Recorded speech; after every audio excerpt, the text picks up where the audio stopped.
Good morning, everybody. Hope you're doing well. We're back again.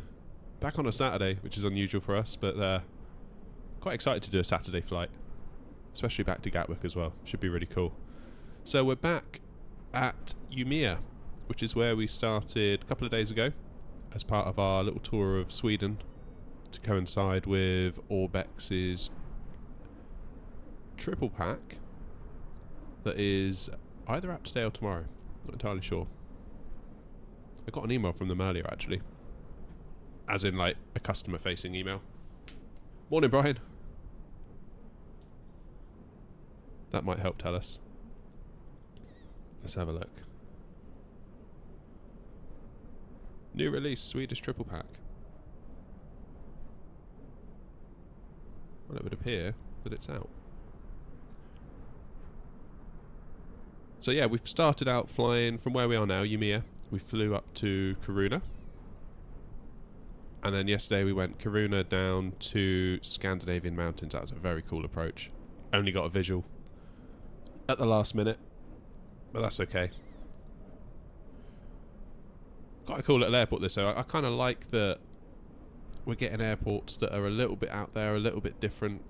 You know, not the obvious ones, not like the Heathrows, the Gatwicks, the Stansteads, the, you know.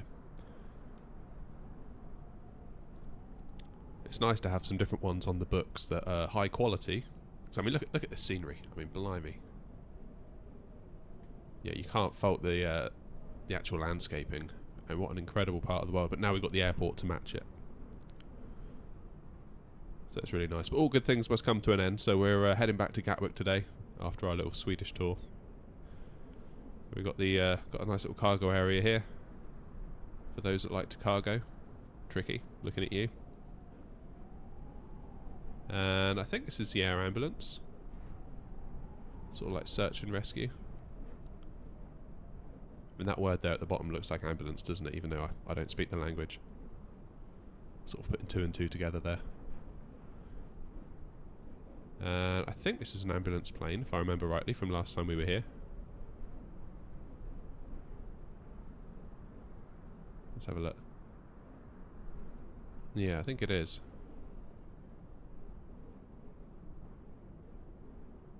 And then we've got our neck of the woods. Oh, there's an EasyJet there. Who's that?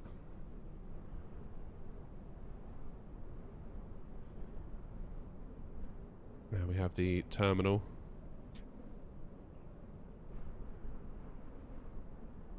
Nicely modelled interior.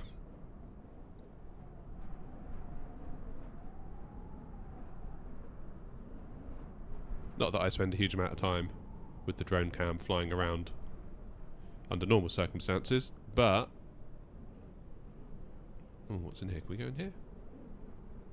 Oh yeah, we can. Cool. But I think what it does do, it gives that a level of immersion when you're pulling up to the gate, rather than just having like a picture sort of plastered to the window that looks like the inside. It is nice to kind of, as you're turning and moving around, to see it all moving properly, especially at night. What else have we got? Snow plows. Naturally, that's going to be important here. Look at all the piles of snow as well that are kind of piled around the place. It's crazy, isn't it, that like in the UK you get like 4 millimeters of snow and it's like, right, that's it. Buses are cancelled, trains are cancelled, schools are shut. Whereas other parts of the world, it's like, just carry on, get on with it. Here's the private terminal. Again, it's got its own little little taxiway. That's the way to travel, eh? That is the way to travel.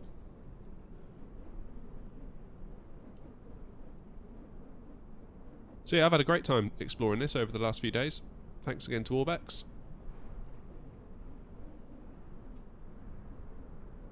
It's always nice to explore somewhere new. I kind of feel like with Flight Sim, you can quite often get yourself in a bit of a rut going to the same places, so I'm glad that this is happening. Kind of makes me fly to new places, explore new things, which is kind of should be the whole vibe of the sim, really, shouldn't it, given that we've got the whole world at our disposal.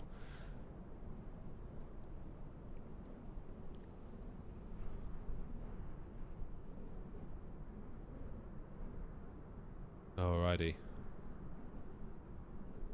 So back to Gatwick today. Not a short flight, not really. Probably over 2.5 hours in the air.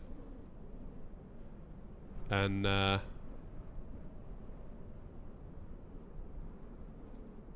we might get some ATC. I'm just looking at the map at the moment. There's not a huge amount going on. Obviously there's nothing where we are currently. There was Gatwick Tower online earlier, but then it's going to be 3 hours away before we get there, so there's potential for stuff to come online as we move along. So you never know. You never know. Who's in the chat? Let's have a look. Oh, Christos is here. Lexi's in. Wasp, of course, is next door to us in the BA. Someone says, is the plane fly-by-wire? I'm in the Boeing today. PMTG Boeing. I don't know what Wasp is in. I presume the Phoenix, as in the BA.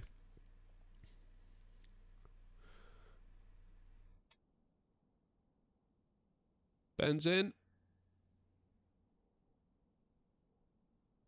How am I finding my 4080? Very good. In fact, now you mention it, let's do a quick frame check.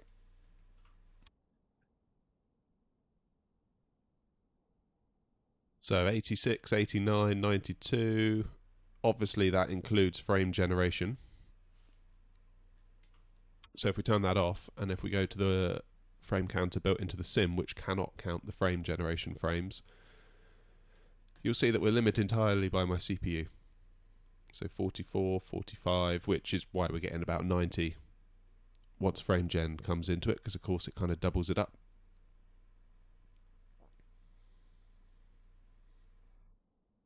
Up to you, Lexi, more than welcome.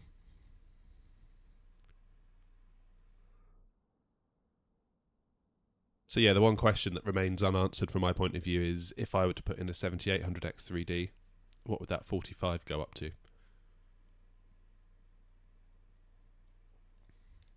Would it go up to 55? 65? I don't know. But for now, it's hard to argue, once frame gen comes on, to be well above 60. It's very hard to argue with that. Hey, Pilot Stud, good morning. It's gorgeous scenery, isn't it? Gorgeous scenery. Yeah, it's quite a nice little view we got out here of the cockpit. I like the little kind of the wateriness that's going on here. That's very cool. And yeah, the terminal. These are my kind of airports. These are my kind of airports, these little small ones. I remember I flew through Exeter Airport once. Man, that was like a bus stop. That's my kind of airport. The bigger ones stress me out. Nice to see you in the chat anyway, Pilot Stud. It really is. I'm a big fan of your channel, so pleased you're here.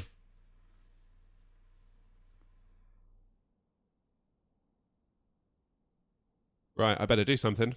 I better get this thing fired up. I can't sit here all day doing FPS comparisons as much as I would love to. Morning, Adam. Right, batteries. Let's ask for ground power while we're here. Ground services, there we go.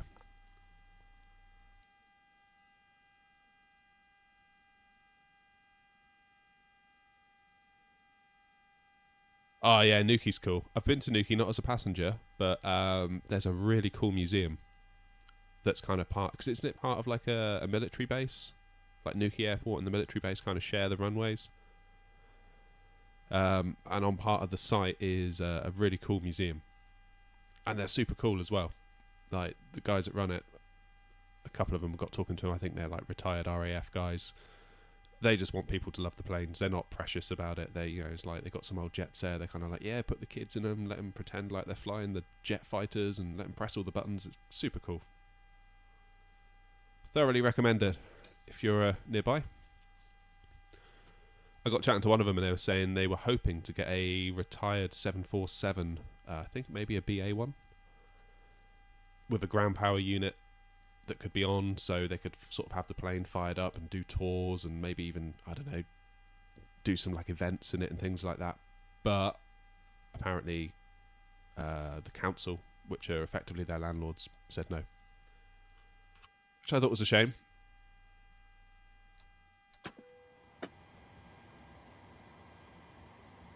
What? The museum's shut?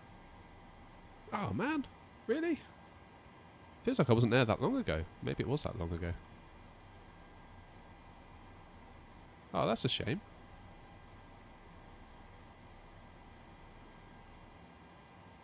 That is a shame.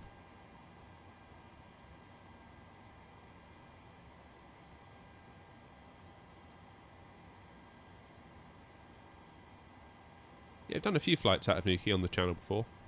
Done Newquay to Edinburgh a couple of times.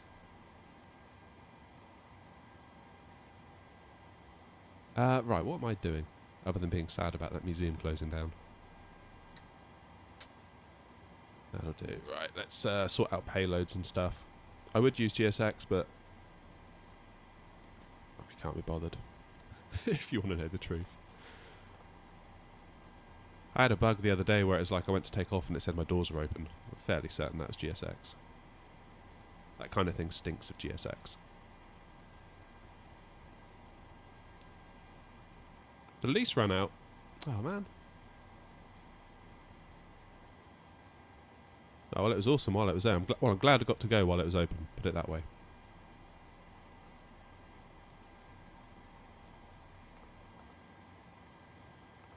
Alright, total fuel 9923. Who have we got on board? I'm fairly certain there's a cat on my roof. As weird as that sounds. Also, I'm in a garden shed doing this, more like going across the roof. Either that or it's like a pigeon. 120 on board today, ideal. So that leaves us 108 if we put 12 in first class.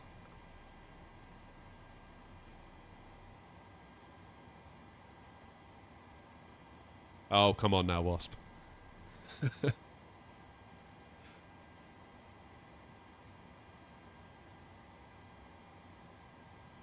What was the other one I had? I had the brake bug. Was it with the Phoenix? I think we're at Bristol.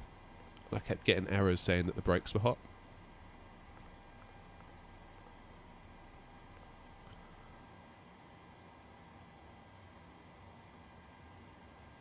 The museum at Boscombe Down.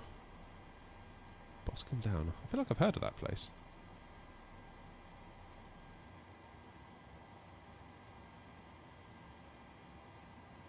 Right, my zero fuel weight is 55.3. What does SimBrief say? 55.3. Bang on. That's what we like. I saw Aerosoft doing a pushback tool that's like got a bit more going on. Tempted to try that out. Because I'm not entirely convinced I get the full value from GSX. And ever since I've installed it, my sim takes about 10 hours to load. So I do wonder if something more lightweight might be just the ticket.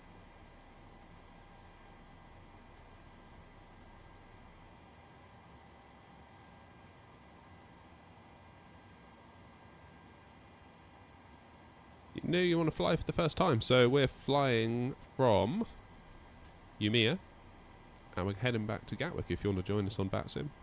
If you're not a VATSIMmer, or you're not comfortable on VATSIM, you could always, if you have a VATSIM account, join in observer mode where you can see us but we won't be able to see you.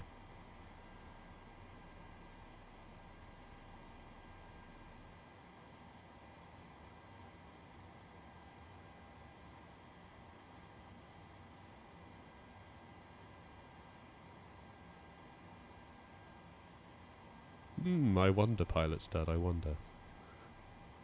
Who could it possibly be?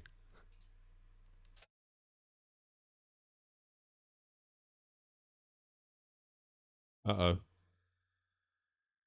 Has my sim crashed?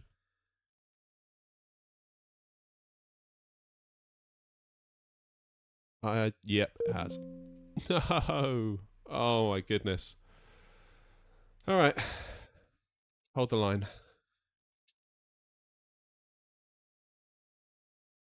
Hold the line. Oh man, that sucks.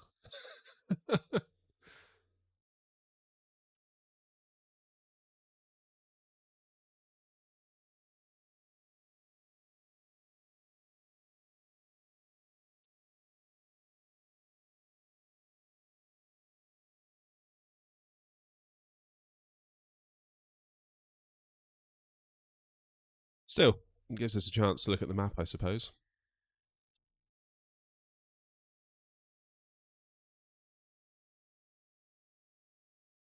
Easy, Ben. Nightbot will have you.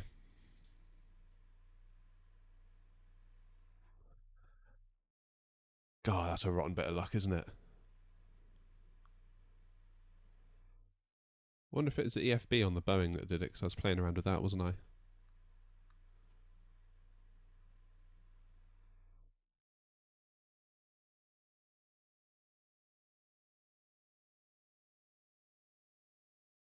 Oh, well, these things happen. So, hopefully no one spawns at stand 7 while I'm gone. So this is where we were, stand 7, so I guess the plan will be to push back, tail back here, so that'll be what? Nose left, tail right. Come out via Charlie, and we'll have to wander down to the end here, backtrack, and away we go. Interestingly, there's no obvious backtrack position on either end of this runway, so you just sort of have to spin.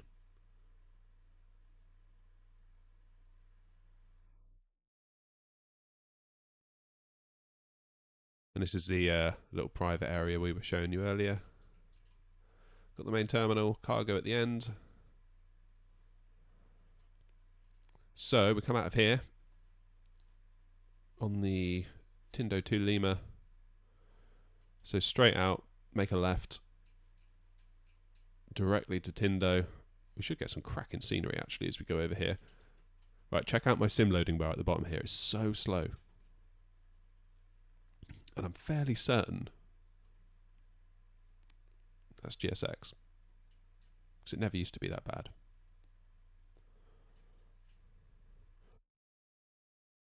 Then we keep heading over. Over and over and over and over and over.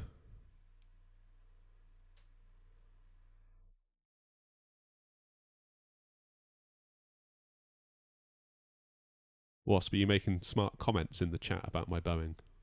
Better not be. Taipan. Isn't that a snake?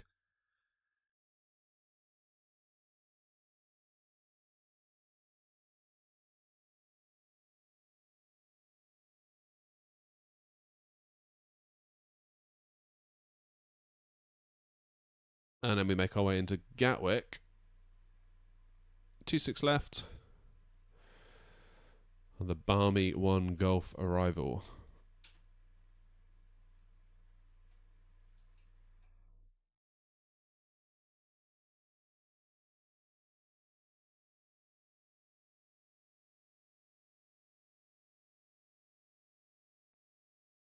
So we're probably going to go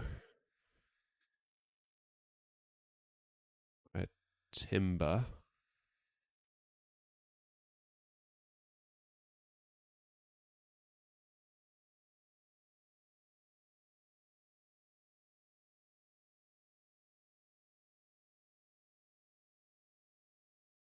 Timber, May. Yeah, that makes...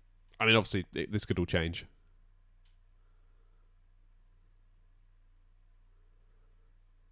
Do I use SimBrief? Yeah. Talking to Ben.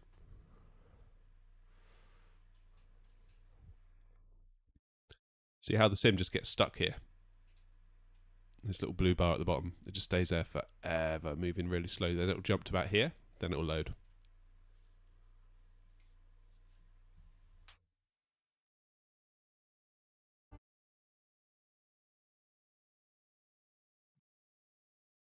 Right, we're going to have to do the world's speediest Boeing start.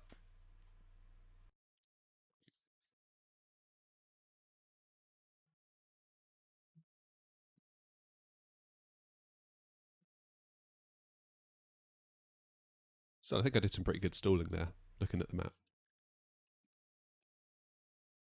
I should do live TV.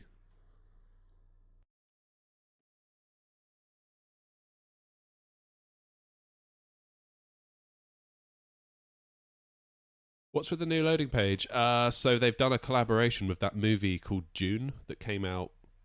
Didn't that come out like during lockdown? Like one of the first lockdowns? I'm fairly certain it did. Umea. Right.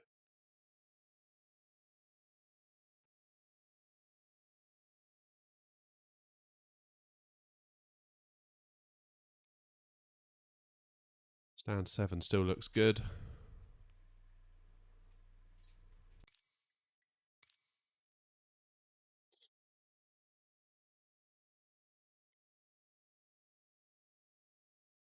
Yeah, I mean, I've got no interest in it at all, really.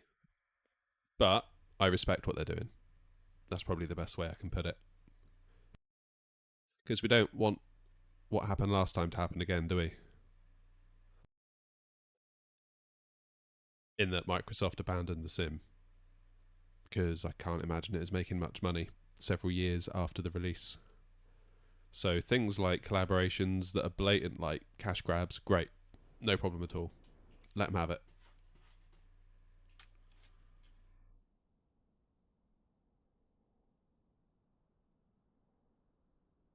Because that keeps the tills ringing. And if the tills keep ringing, we get a well-maintained sim.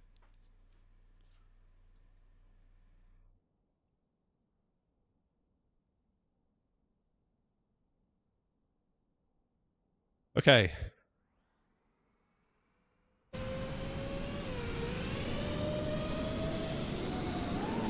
Right, we're back in business.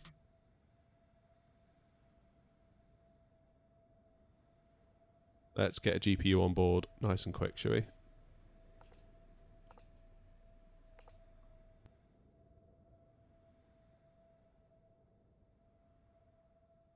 Bevy! Nice to see you, mate. The sim's just crashed. We've just booted back in.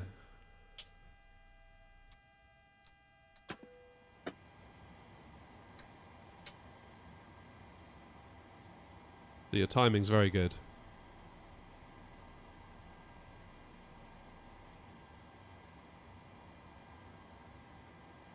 If you look in the description of this video flyby, you will see all my specs and hopefully accompanying Amazon affiliate links. So if you'd be so kind as to click those, that really does help out the channel a lot. Even if you don't buy the PC through it and buy someone else, it's still helpful.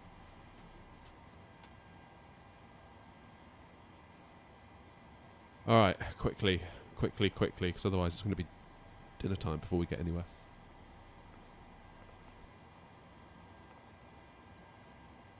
Okay, fuel, payload. It's all your fault, Bevy.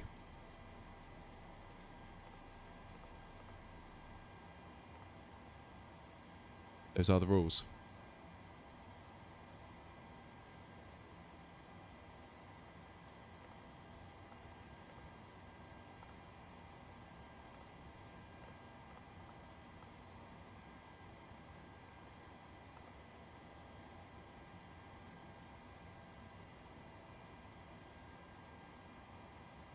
.3, that's good. Alright, quickly. Let's do a speed run of setting up a Boeing. Nav. Hydraulics. Seat belts. Logo light, anti-collision light. Fuel pumps. APU start. Yaw dampener. Window heat. Get some AC for the passengers momentarily. APU bleed on.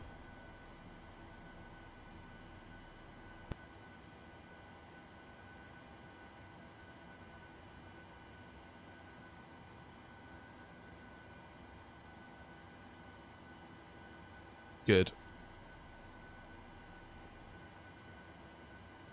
Cruise is 36,000 allegedly, according to SimBrief, although the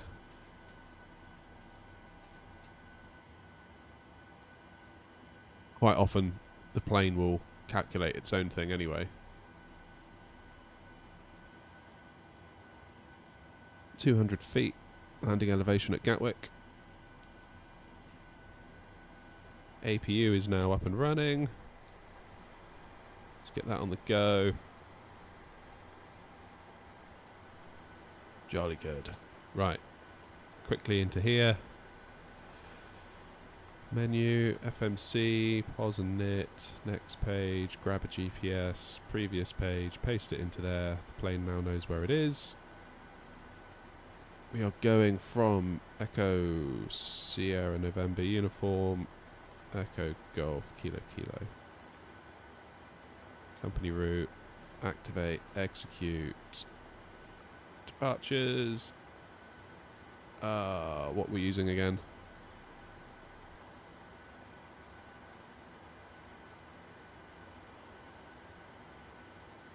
What are we using again? Runway 32, Tindo 2 Lima. Voila. We'll do Gatwick now, we can always change it. So, ILS 26 left, Barmy 1 Golf, wasn't it? And we're going to transition at Timber. What's the best sensitivity for the Thrustmaster yoke? Honestly, I've left it alone. In terms of sensitivity, it's not actual sensitivity that the sim registers, but you can fit an extra spring inside of it, so they give you a spare spring in the box. 3 of them are installed by default. Put the 4th one in. The yoke just feels that little bit heavier. And I've been on one of those 737 sim experience days where you fly with one of the yokes that's actually out of the plane, and the 4th spring, while I'm sure it's not exactly like it, makes it feel more like it. Right, Wessam.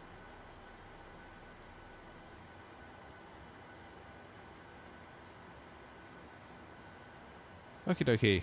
Let's do perfect request.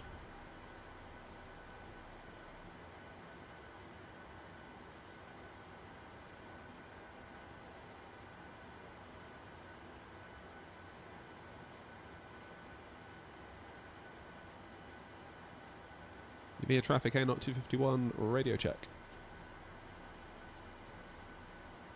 555. Roger, thanks. You're welcome.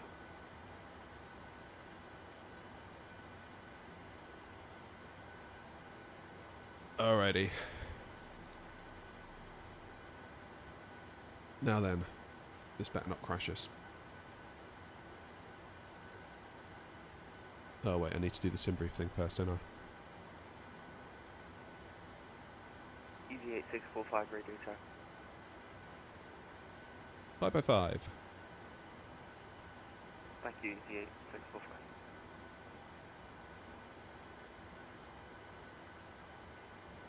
Oh, what's the outside tap? -2.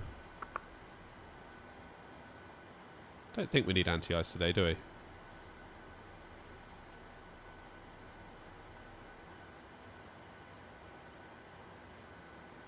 So, select temp 41, so that's going to sort of derate the engines a little bit to give them an easier time but still get us taken off well on time. Flaps 5. Boff, boff, boff. There we go. Centre gravity 499 trim, which is as near as down at 5, isn't it? Flight time, Western, well, SimBrief says 2 hours and 40-ish, so as long as the sim doesn't crash again. We've had a crash this morning, which never bodes well, does it?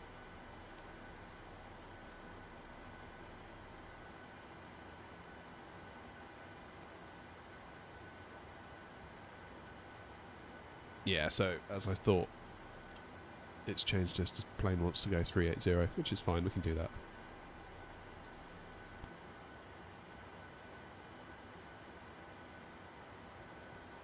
Let's have a look at the chart for our departure.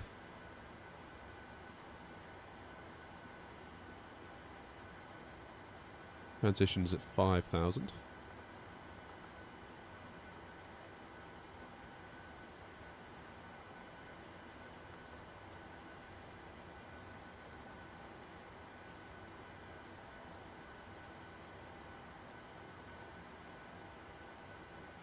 Let's set 161 up here, V2 plus 15.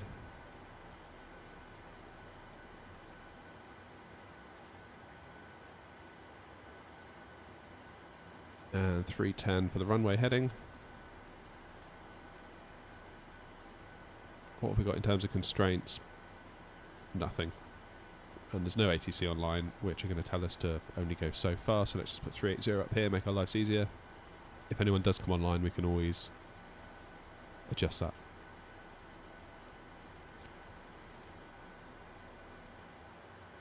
Okie dokie. I'm going to get ready for a push.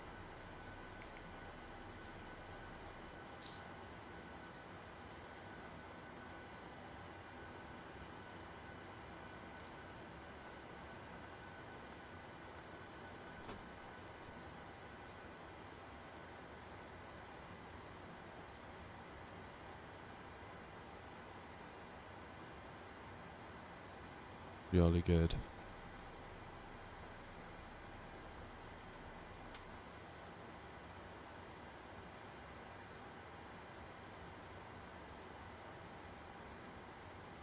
Let's get rid of our GPU. And the ground chocks.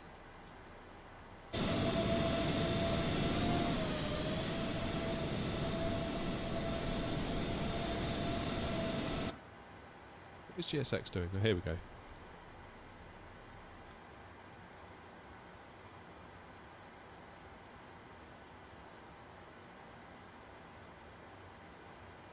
Stanville, good luck, mate.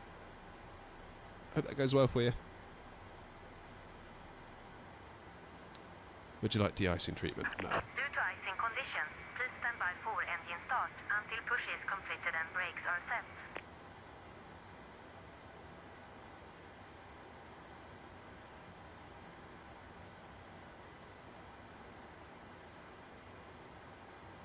Hello, Captain. We are ready for pushback.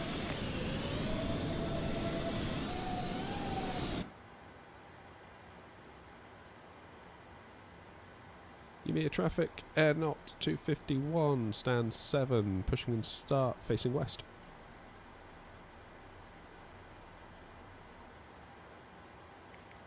Departure checks completed. Bypass pin inserted.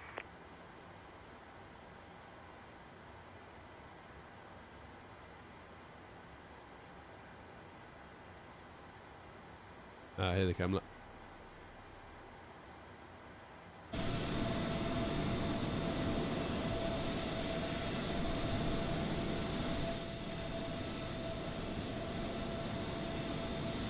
No idea what's going on with your landing gear there, was. William, how you doing? Looking gear.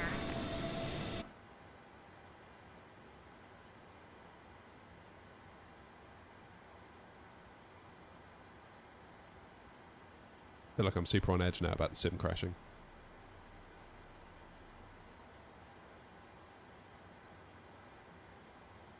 Okay, so we want nose left, tail right. Release parking brakes, please.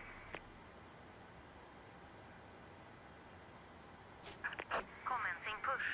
Due to icing conditions, please stand by for engine start until push is completed and brakes are set.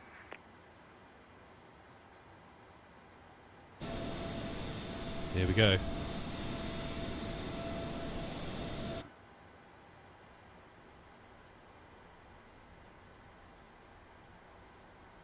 We've got the EasyJet over there waiting for us.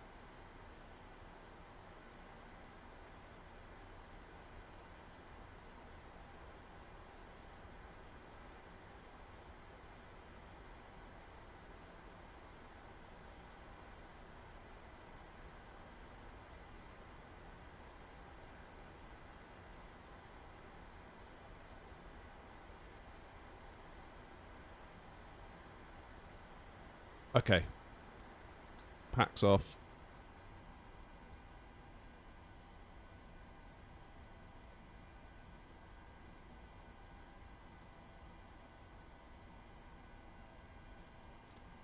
Engine 2 into ground.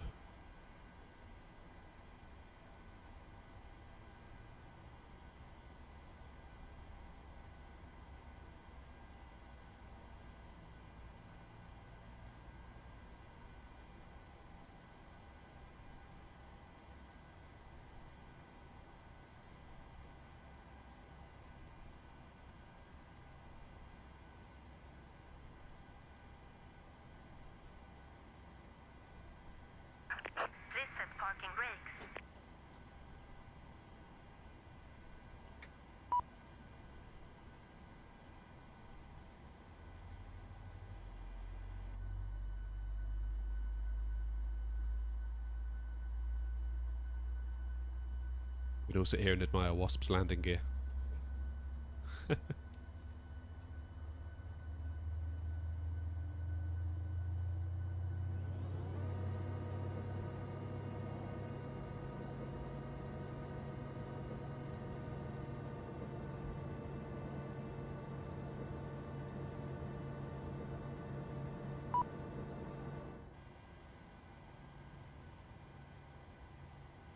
Easy 8645, lining up runway 32 and departing.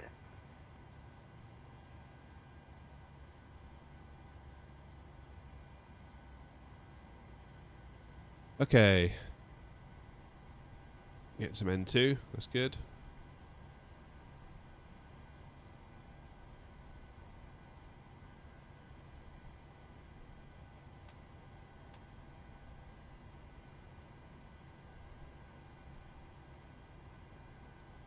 We're down here.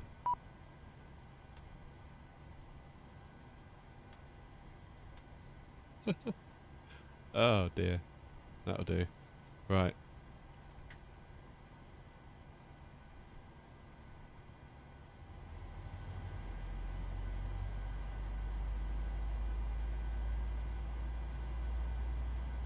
Yeah, same for me, Wasp. Okay, rejected takeoff on.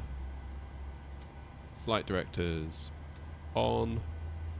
LNAV armed, VNAV armed, auto throttle armed.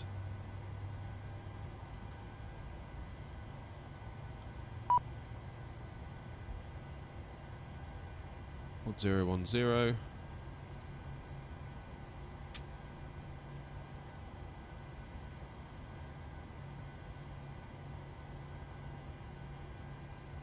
Jolly good, right, let's tell GSX to get out of the way. Cockpit to ground. We have a good engine start. Please disconnect. Okay, let's take electrical power from the engines. AC back on. AP bleed off. Strobe and steady. Let's get ready for our taxi lights. APU off and probe heat on.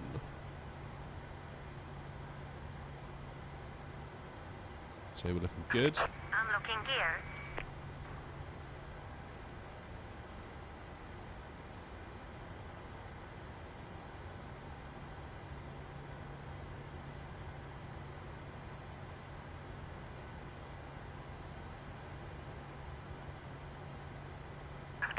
Tow truck disconnected. Bypass pin removed.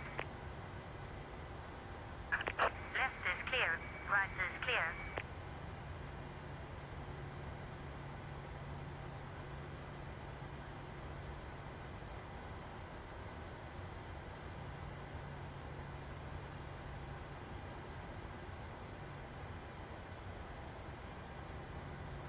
Not 251 Umea traffic, taxiing, holding short, runway 32.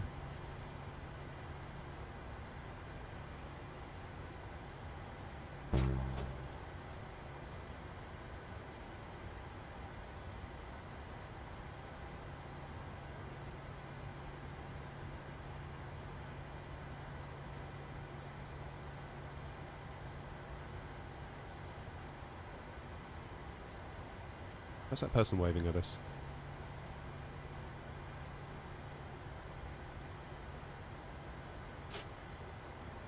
Jolly good.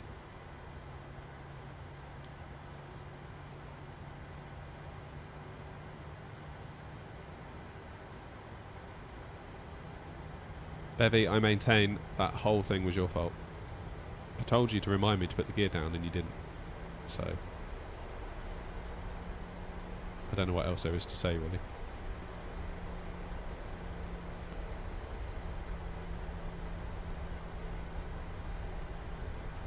I think I need to switch the settings back on my Tobii Eye tracker. As a bit of an experiment yesterday, I had it set to just do my head tracking, so to ignore the eyes. And I immediately regretted it.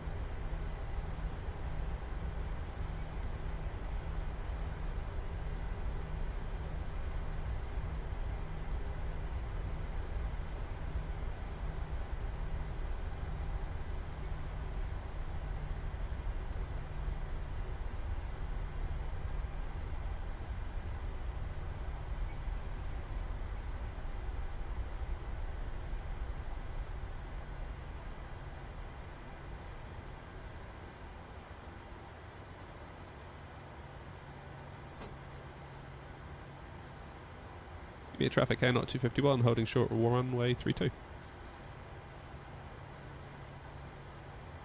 Alright, Krauser. 135 X-ray, push back and start and stand facing north-northwest.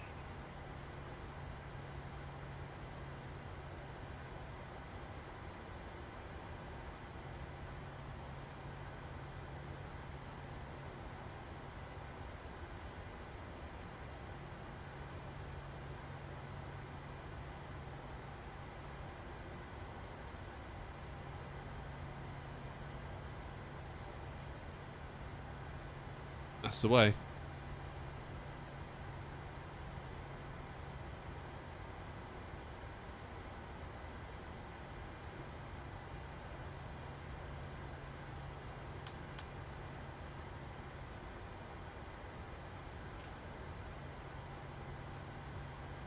Air traffic air not 251 lining up, runway 32.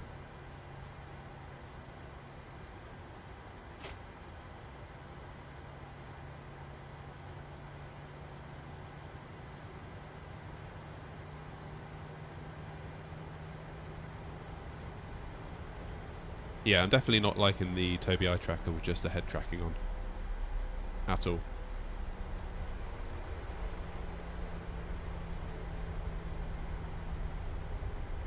Feels way more jumpy. I think the eyes... There's like a certain... 162 stand 1, pushing back facing southwest.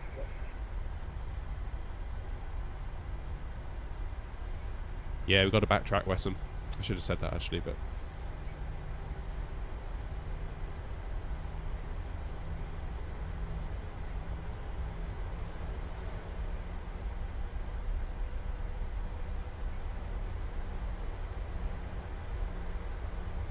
Pilot Tris, thanks. Yeah, the little, these little white bits are like offcuts of the worktop I had hanging around, so they sort of screw into the underside of the desk.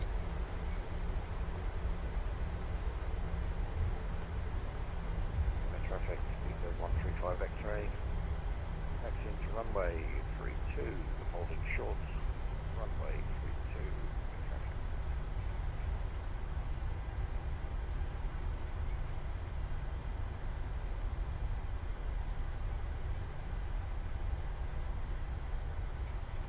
I apologise for the lack of relaxing tunes today, guys, but we're getting some false copyright strikes, well, not strikes, but copyright claims on the music, people claiming that it's their music when I know for a fact it isn't, and I have a licence to use it.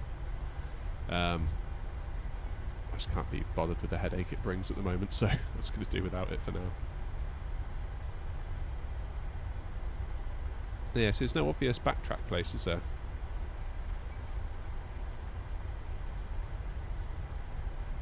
I guess we'll just spin around here.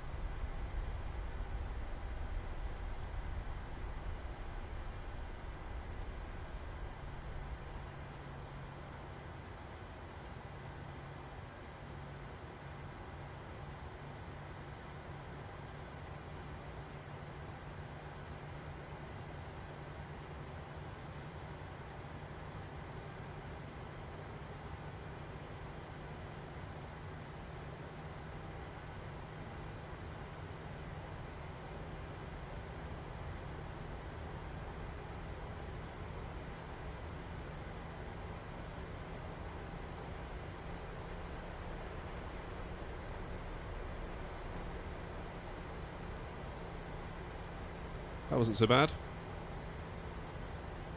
Oh, I seem to have disabled my auto throttle.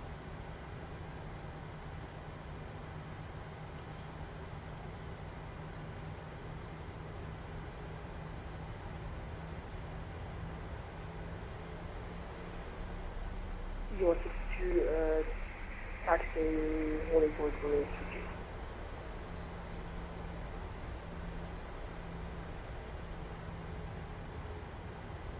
Umea traffic air not 251 taking off runway 32. Alright, let's go. N1, 40%. Holding it on the brakes. I didn't set my course, did I?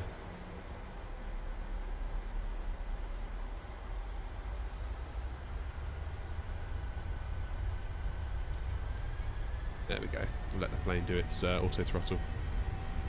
For those of you who don't know, that little screw there is like a shortcut button to tell the throttles to do its own thing, like an auto throttle takeoff.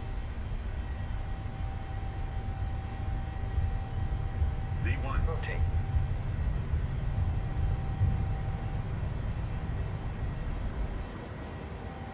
Positive rate of climb. Gear up.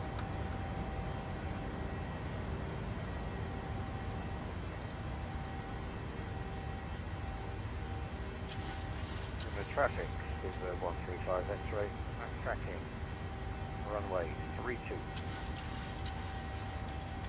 Tracking.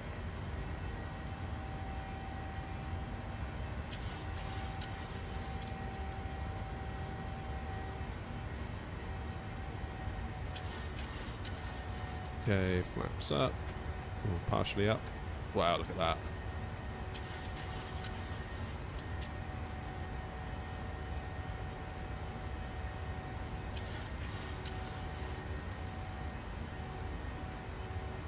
Beautiful.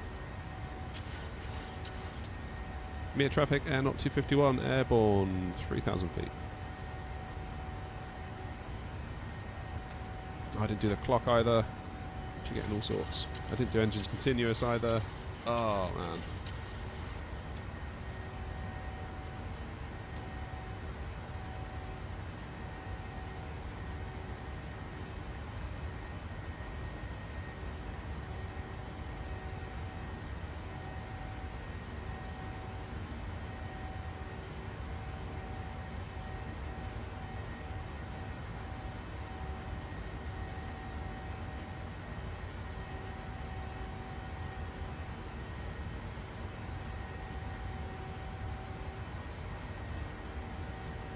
There we go.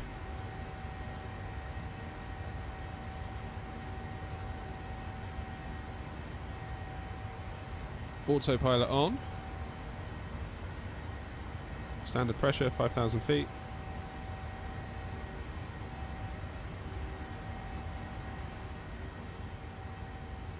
Freaking out.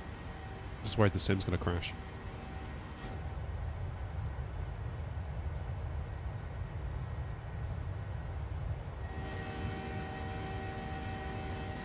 See the airport back there? Yeah, just about.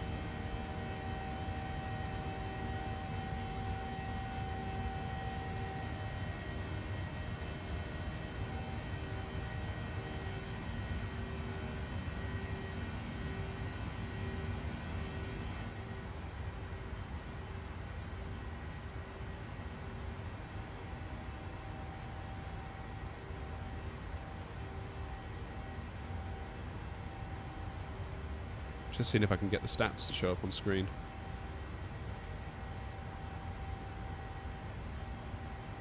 Yeah, it's not loving it, is it? Never mind. Right, 10,000 feet, lights off. Engines out of continuous.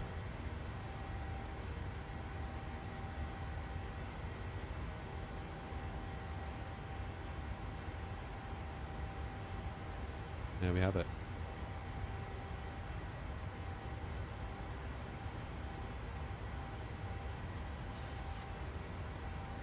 Yeah, I think the reason why the flight bar isn't working at the top there is because the sim crashed, and now it's just freaking out.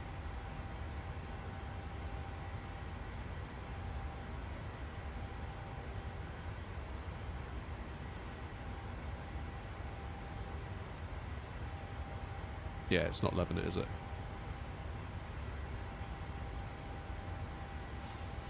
Neither is the map working.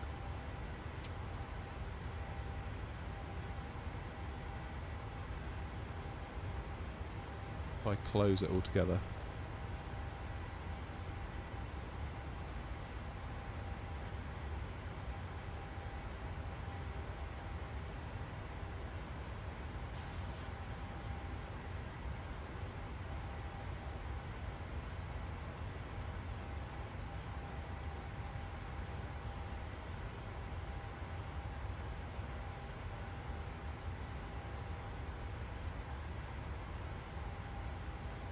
Hey, that's better. It's fixed it.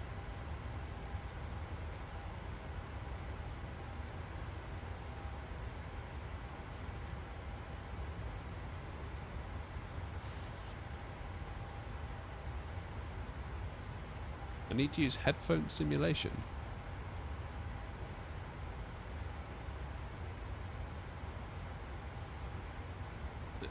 Yeah, I kind of feel like I need to be a bit careful with that stuff, like given that we stream.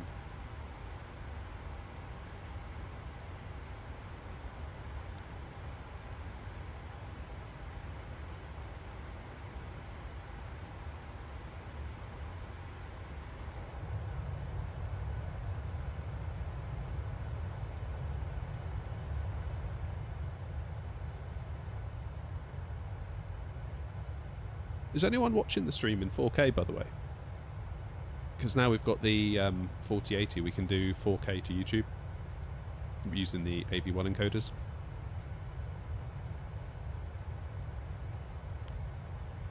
I'm just curious what you think about the quality, because I'm only streaming at 15 megabits per second, which, while AV1 does allow you to stream at lower bit rates, I'm wondering if that might be a little bit on the low side even then, you know? If anyone's got a 4K TV and you're watching it on that, I'd be very curious to see what you think.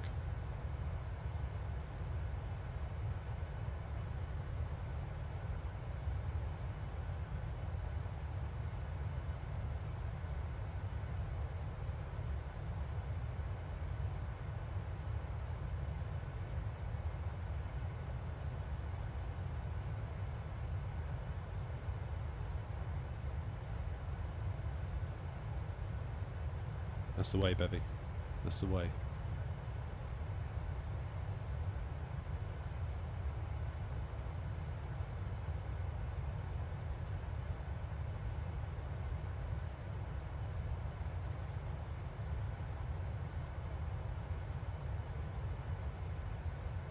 Who's in the EasyJet, is it?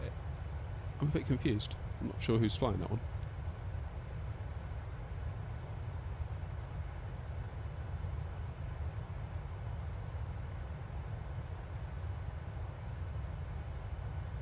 It would be very strange if someone was watching this stream on a 4K TV. You'd be surprised, Bevy. YouTube is making massive inroads to TVs now. There's quite a large conversation going on about that. About how more people watching on TV is actually changing viewing habits on YouTube. Because if you're on a desktop or a mobile, you've always got that distraction of like, you can so easily see that there's something else in the corner of your eye to click on that might be better than what you're watching. So there's always that temptation to flick over to something else. But if you're watching on TV and it's full screen, it kind of puts you into a bit of a different headspace. It's like, I'm watching TV, I'm here to watch this. I'm not like I don't have an attention span of a gnat like I sometimes do on a phone. And I find it myself, like if I'm on my phone, I'm like, oh, I'll watch that, and then jump over to something else, and jump over to something else, and jump over to something else, because it all looks so appealing. Grass is always greener.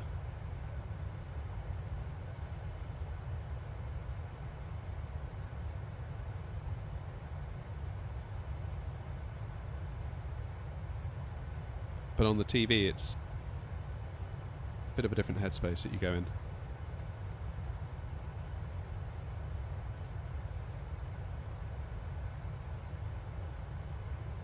Which might be good for YouTube in the long term. I kind of feel like it's been a bit of a race to the bottom in that, I don't know, there's something I don't like. Almost like the way you watch a TikTok video and you almost feel a little bit more stupid after you've watched it.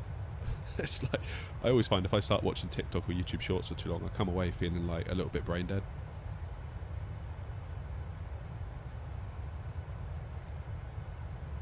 Oh, Tower's just come online, no way. Huh. Oh, that's a shame. Never mind.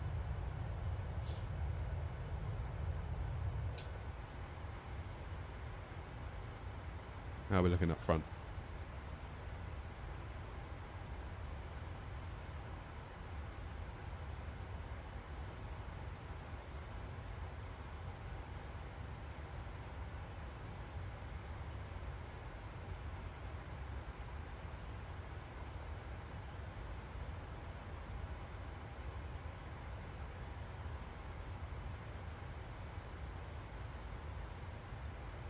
yeah, I guess my hope is as YouTube gets more of a foothold in the TV market, maybe we'll start to see more content that's got a little bit more authenticity, a little bit slower paced, not in such a rush to wow you and impress you and stop you from clicking away.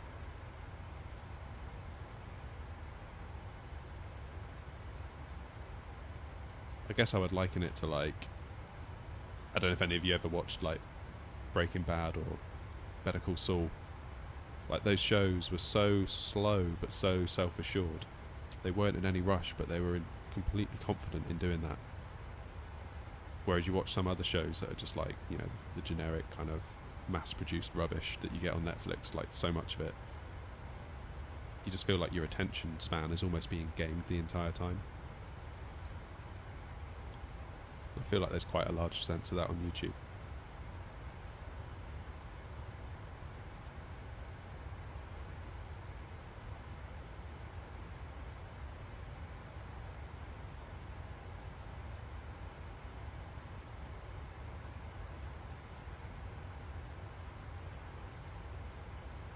Oh, Biohazard, it's you. Cool.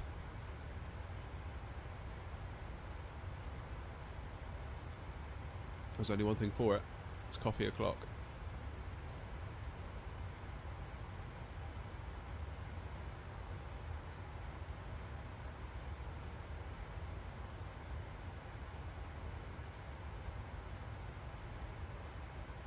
Oh no, I've spilled it.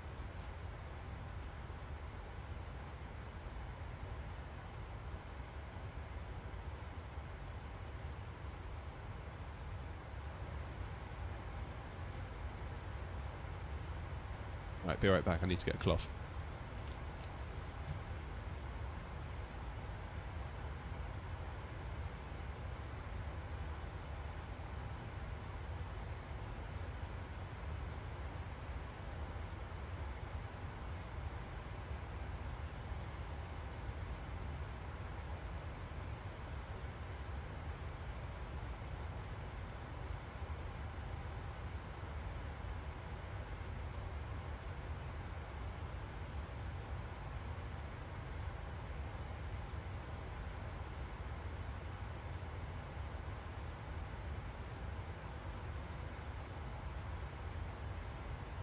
Right, I'm back.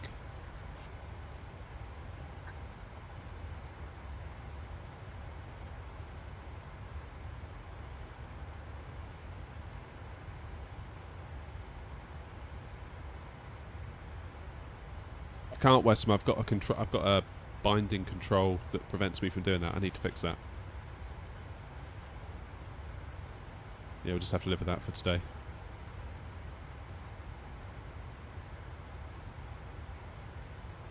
I need to get a cloth.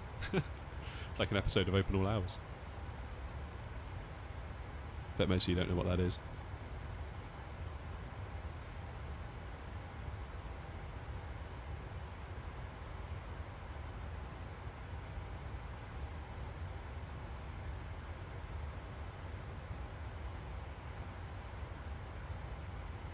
True story, Bevy. True story.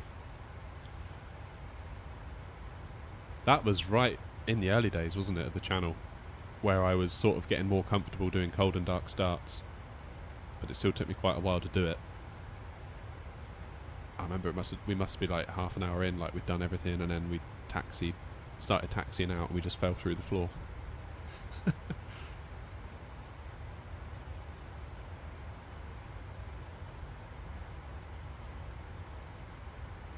No, I don't use the mouse, Westham. I use the little lever thing on the Boeing yoke, and that basically prevents me, even if I use the mouse, from moving the landing gear, because it wants to honour what the landing gear lever is saying, and of course that only has an up and a down. It doesn't have an off in the middle.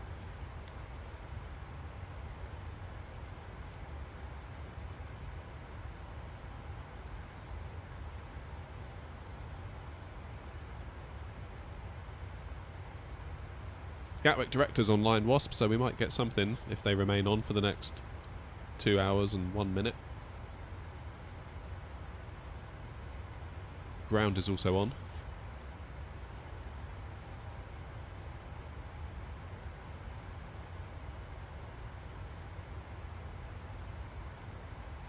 Apparently, Westham, there is a different binding I can use for gear up and gear down that will release the gear lever should I interact with it with the mouse. I just need to read into it again, figure out what that is.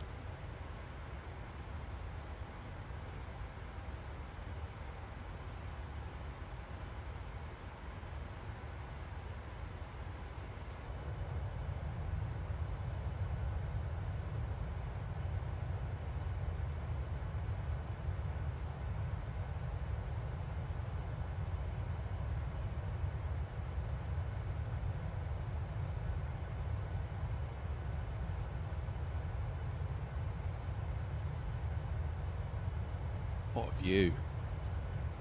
I tell you, I'm so glad that Orbx did this triple pack.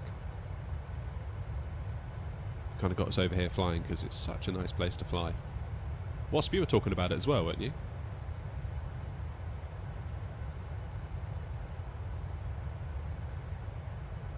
I think it was you that was saying we should fly over here, and then literally that day Orbx emailed me like, hi. We're doing a Swedish triple pack. So I was like, sweet, let's do that. Right, frame check.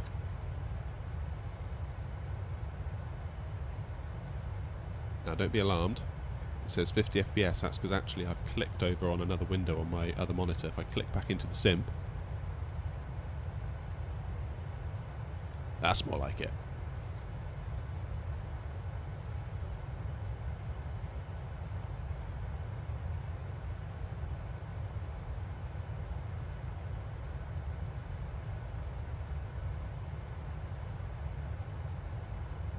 Wasp, it's alright, you don't need to make excuses for that Airbus of yours. We all get it. We understand.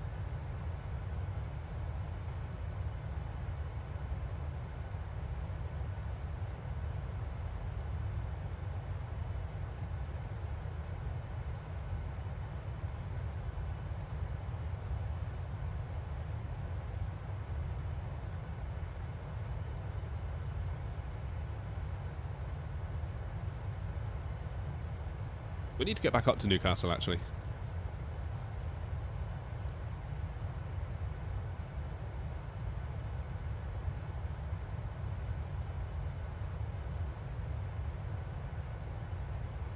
...105 FPS. I never thought I'd see the day.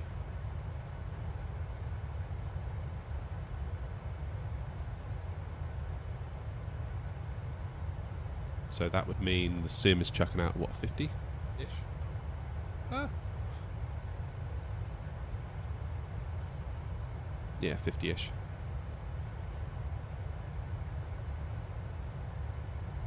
It's not bad, is it? I feel like the next shoe to drop is possibly a 4K TV that has variable refresh rate. Because at the moment I've got a 60Hz TV.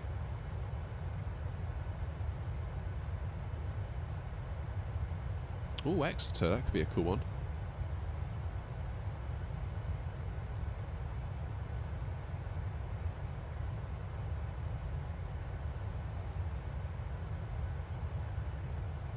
I think at 10k subs I'll just ban Bevy from the channel. That'll be what I'll do. That sound good?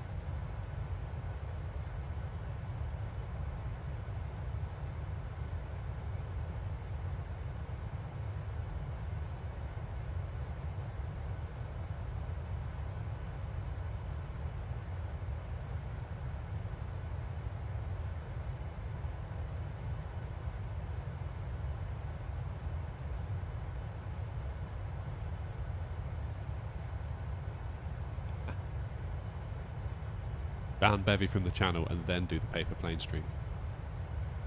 That'd be a way to celebrate 10k.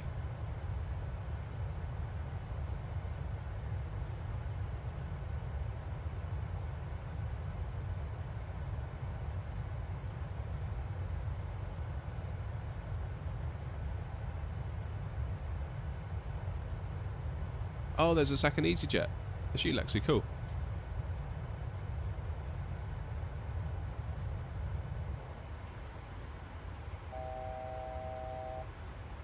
Almost at cruise.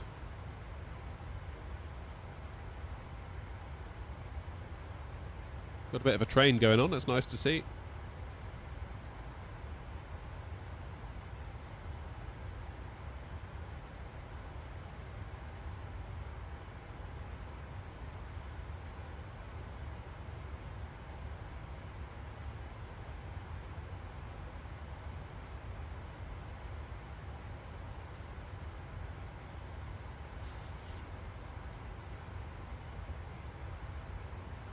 Downloaded the latest from Nvidia and the frame rate jumped by 20. What? Oh, wasn't there a hotfix or something?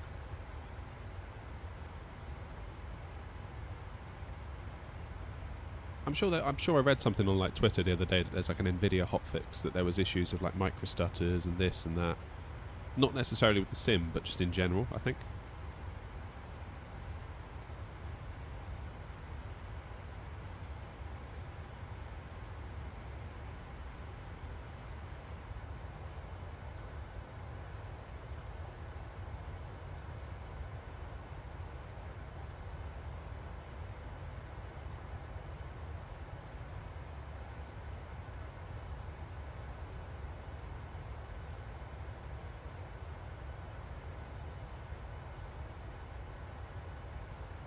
Yeah, 20's huge, isn't it? That's as a percentage of what we normally get. That's like so big.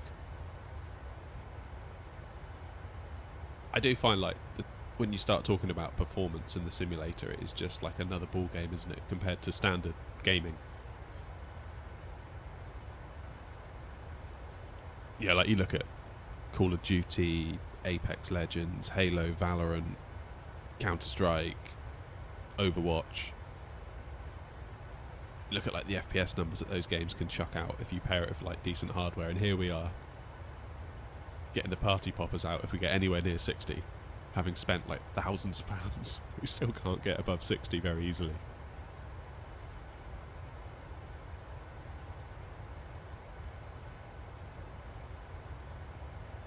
Is that with frame gen on, Brian, or frame gen off?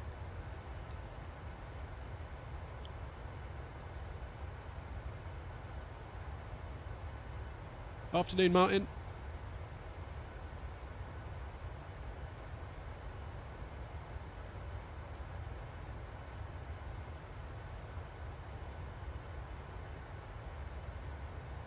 En route to Lepa. Whereabouts are you, Martin? Let's see if I can find you on the map.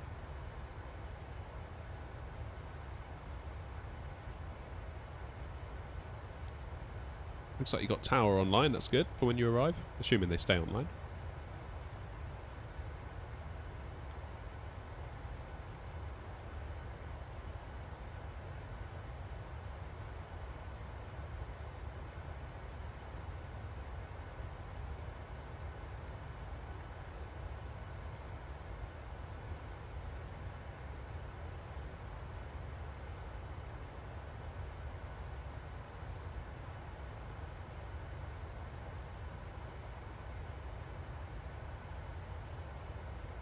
Now, we're going to be going over Oslo, aren't we?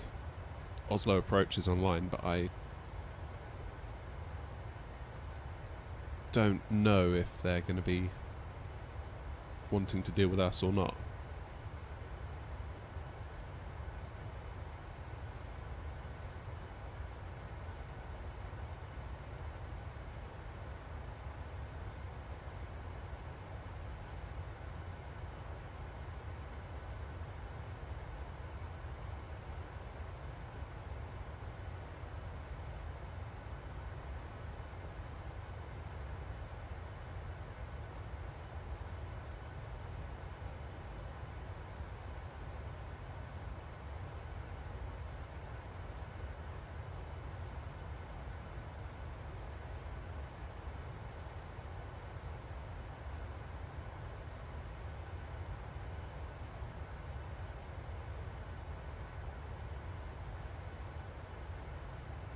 It's funny, you can easily spot the little convoys going on VATSIM. I can see there's like a load of people that have left Birmingham for... oh, what's that one? Menorca.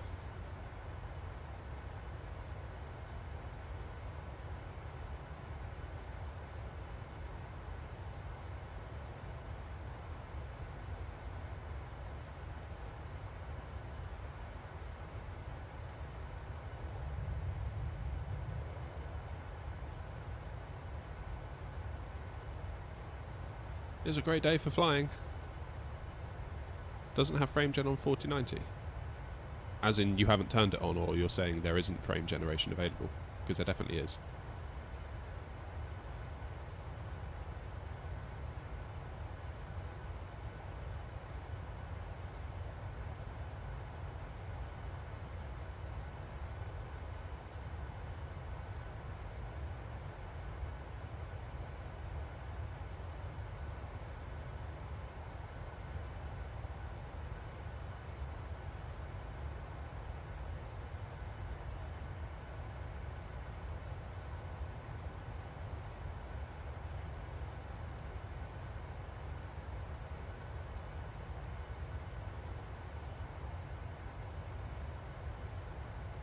Bevy, stop spreading fake news.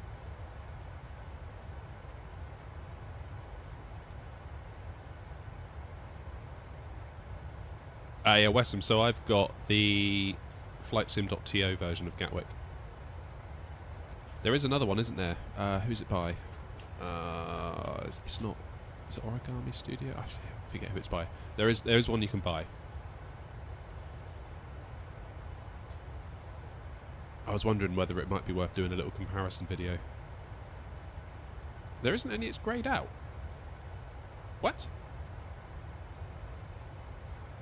Surely not.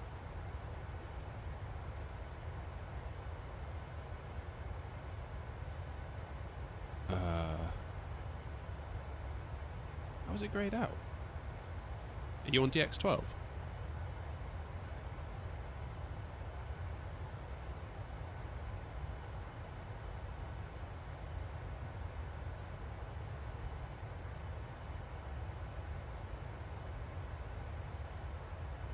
Oh no, Lexi, no way. Oh, that's upsetting.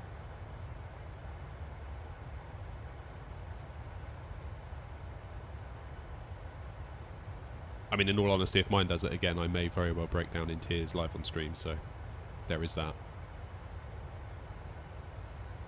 Yeah, we did, Brian, didn't we? I know we spoke about it, I'm just unsure how you get it to become ungrayed out. That's really weird.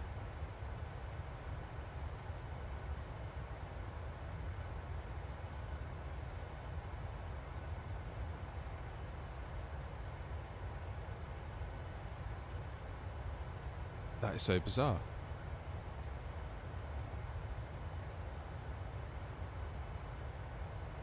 I mean, even so, at 90 FPS, it's like, you're fine, aren't you, really?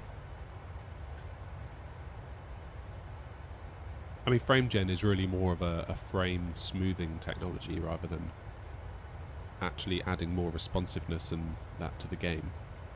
Because it can't add any more responsiveness because, of course, the generated frames are derived from the real frames that the engine generates. And it's the engine generated frames that are the ones that take into account your inputs on your throttles and your yoke, so you're not going to get any more responsiveness, it will just appear smoother. But, in the case of Flight Sim, I think it's worth it.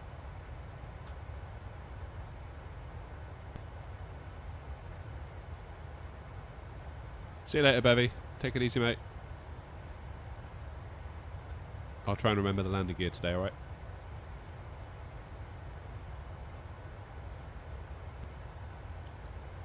If I forget it today, we'll blame Westham.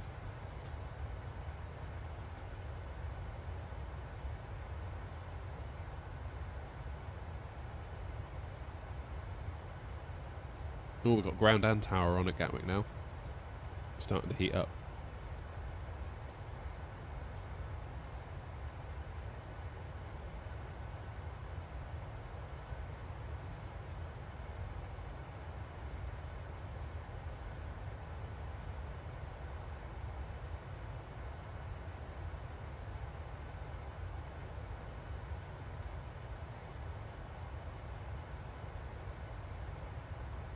Westham's not having any of that.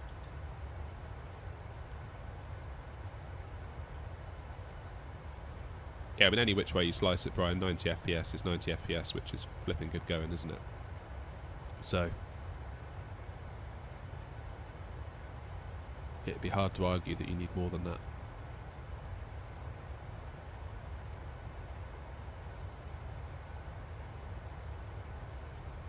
are going to get the Samsung 55-inch monitor. Oh, are you talking about that like crazy ultra-wide one?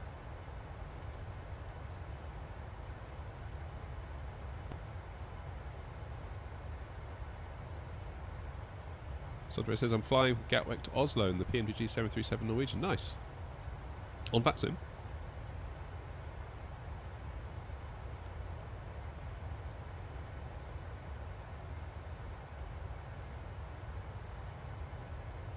Hope you have a nice flight. VATSIM definitely feels more alive on the weekends, doesn't it? How do you create the bar at the top, like the destination and all that? So what I have is SimToolkit Pro generating that. So SimToolkit Pro is a separate application you download and run alongside the sim, and it connects into the sim and pulls out all of those figures. By default, it doesn't look like I have it.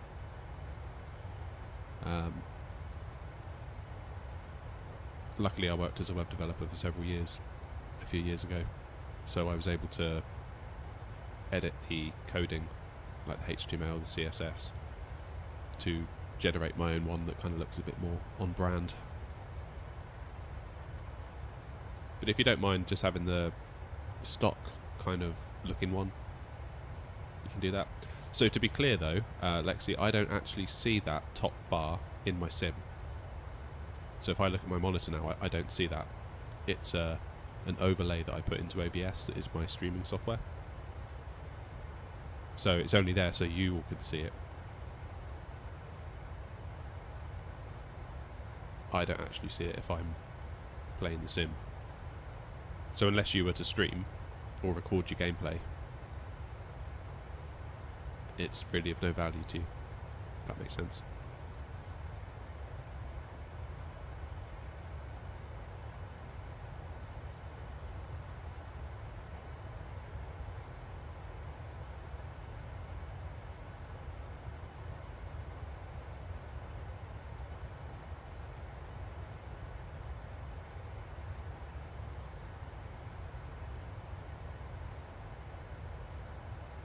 Did you ask if I played on VATSIM? No, you don't like to talk to random people. Fair enough. I mean, really, as long as you're having fun with the sim, that's it. That's all that matters.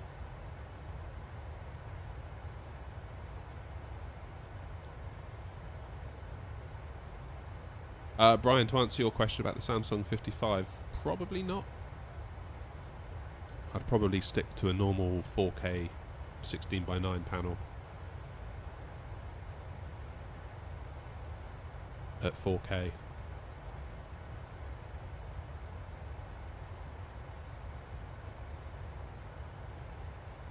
So yeah, I'm sort of keeping my eyes open for a TV with variable refresh rate. The trouble is, to get one with variable refresh rate, you have to kind of spend a little bit more money, which means you have to get a bigger telly.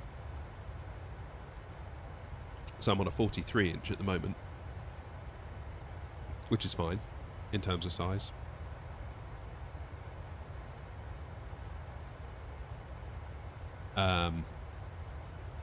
But it was cheap and nasty. It's not a particularly great TV.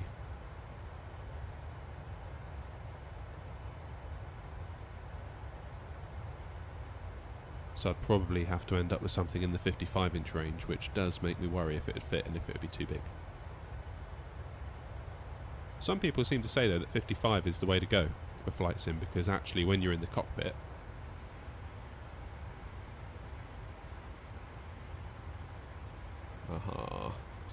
centre tanks are empty. When you're in the cockpit, apparently 55 inches when you're in this sort of view almost gives everything like a one-to-one sort of realistic look. Like it is roughly what it would look like in real life. I mean, it's hard to say that for sure, but where am I flying from and what airline? So we flew from Umea. We're very grateful that Orbx gave us a preview copy of their Swedish triple pack, which I believe is out now. Link in the description if anyone's interested. I don't earn any money from it if you buy it, but it does let Orbx know that you came through me, which will hopefully encourage them to let us have more cool scenery in the future for us all to check out. Yeah, we've the last 2 or 3 days we've been kind of touring around Sweden, looking at the 3 different airports that they've got in that pack. And now we're heading back home.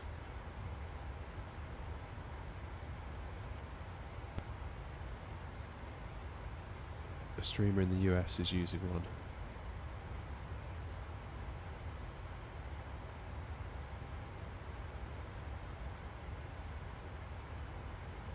I guess if I were to have an ultra wide monitor, you as the viewers would still only see roughly what you're seeing now, wouldn't you? Because I'd have to crop. Basically delete everything that goes off to the left and to the right of a standard 16:9 image.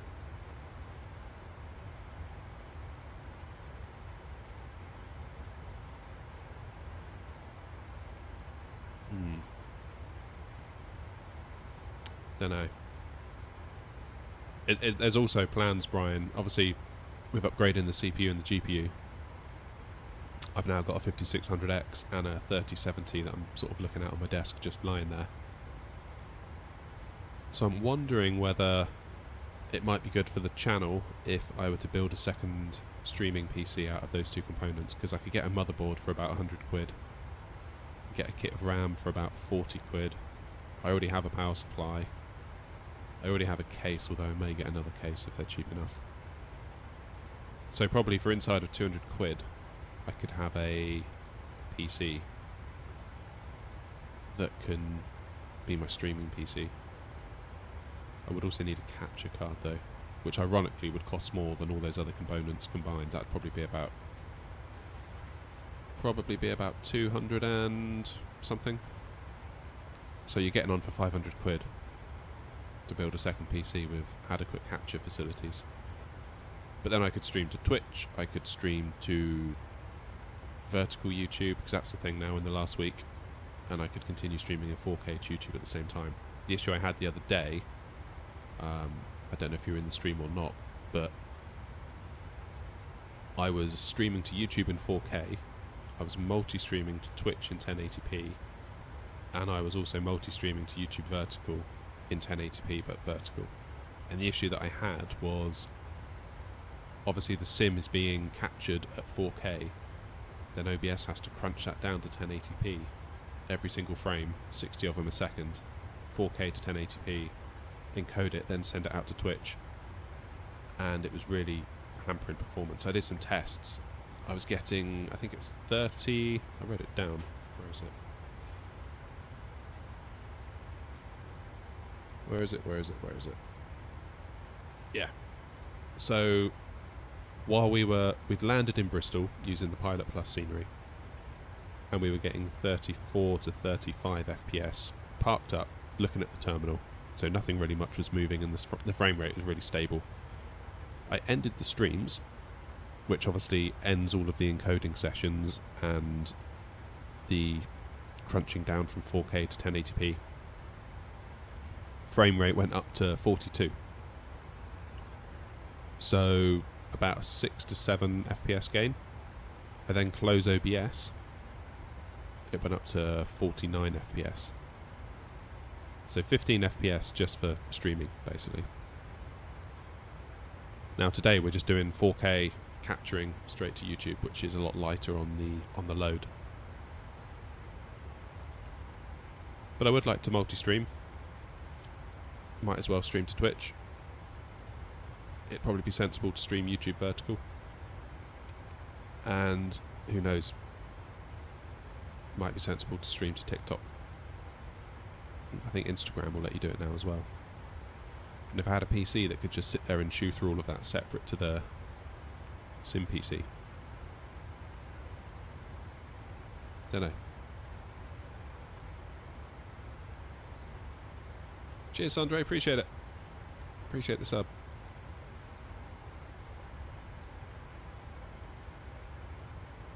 Hopefully I won't disappoint you.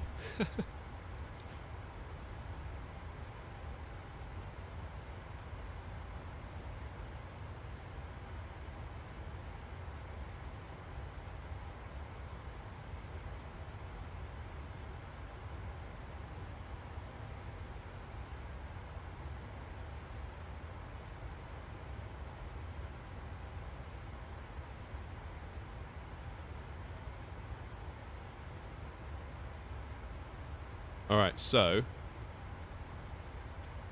here's me. There's Wasp.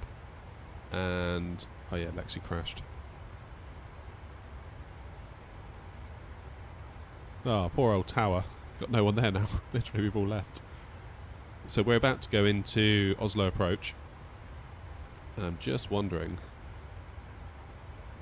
if they are going to be interested in talking to us at all, given that we're at flight level 380.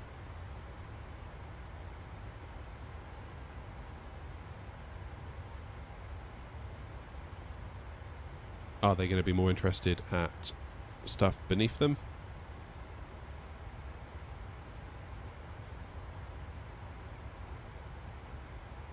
It's busy today, isn't it? Look at all that. So we've got Gatwick Director, and we have London Gatwick, ground and tower. Manchester's looking busy. Edinburgh. Dublin's got ATIS and approach. Different vibe on a weekend, isn't it?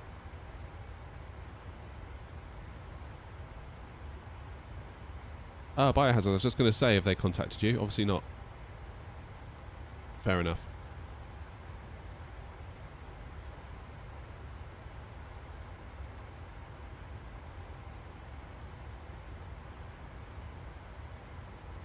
Well, in that case,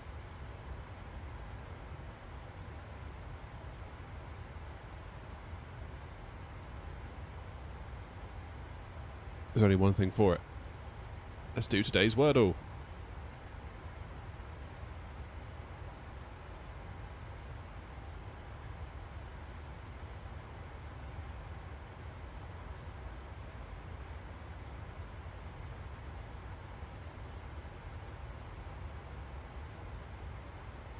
Jolly good.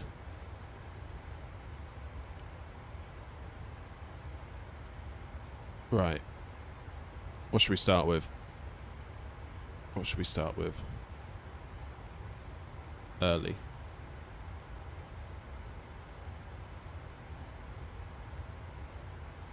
Okay.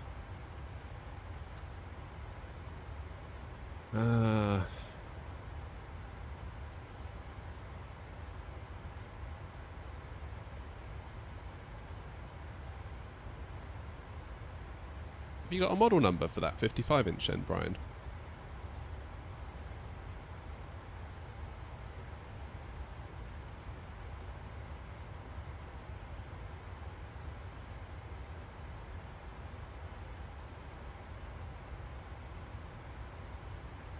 What about stall? Ooh, okay.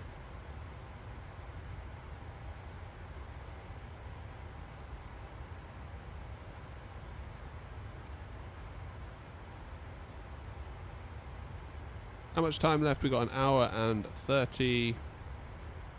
let's say 33 minutes. I would add another 20 minutes onto that though, because it's not going to factor us slowing down and descending and stuff.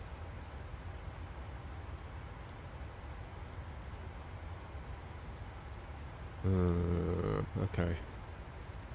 Maybe the S needs to go at the end. Something ALS. Something ALS. What could it be?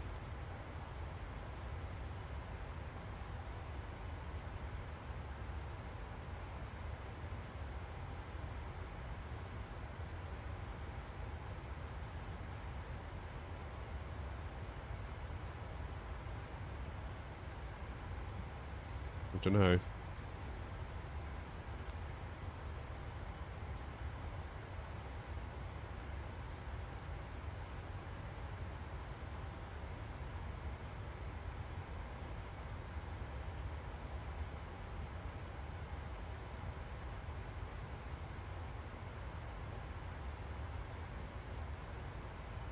Alright, Brian, we'll check that out in a second.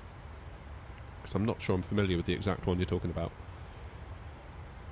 Ah, what's it going to be? What's it going to be? What's it going to be?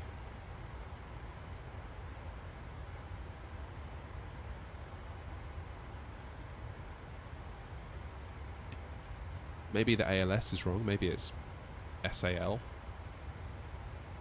Something SAL something.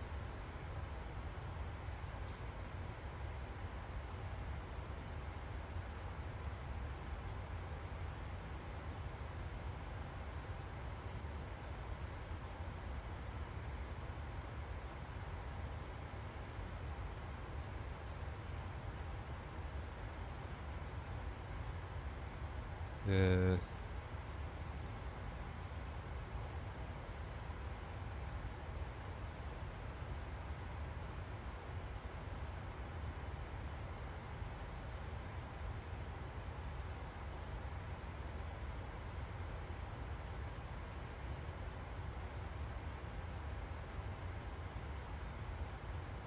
Any ideas, anyone? I'm struggling. I really am struggling.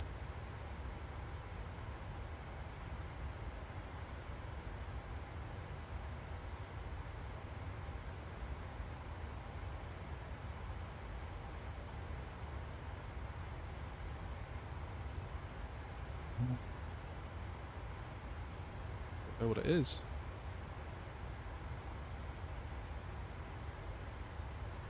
Don't know what it is. I'm really struggling.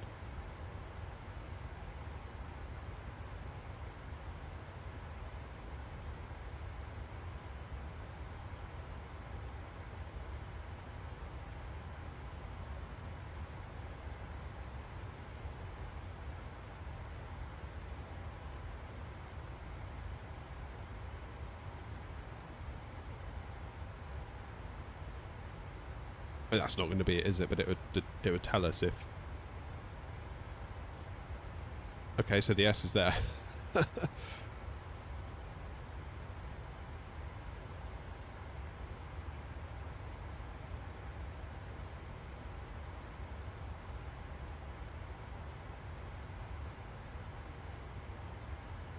Coles, yeah, Lexi, we just tried Coles, but actually that has been helpful.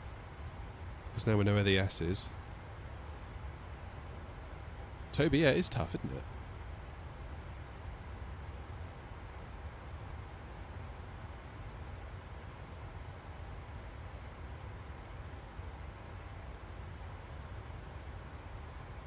There's a P at the start.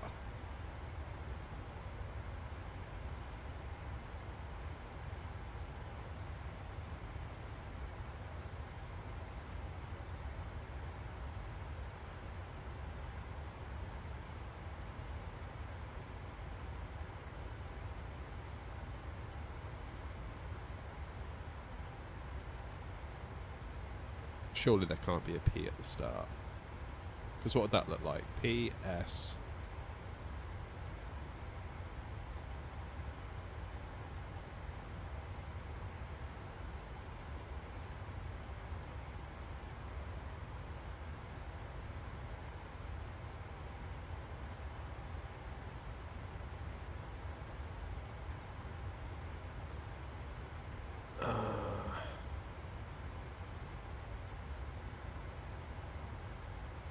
What on earth would come after that?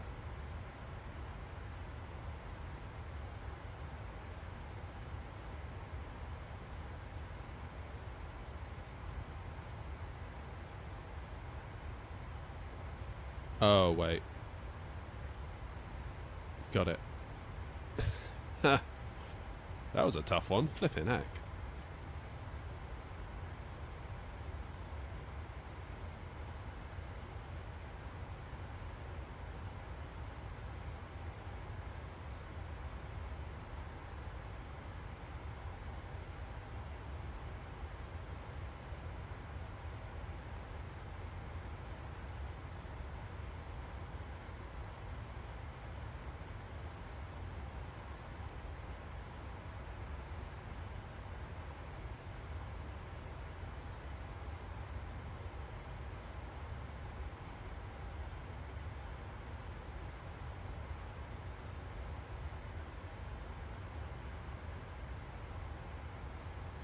Whoa, Brian, I've just looked at that monitor.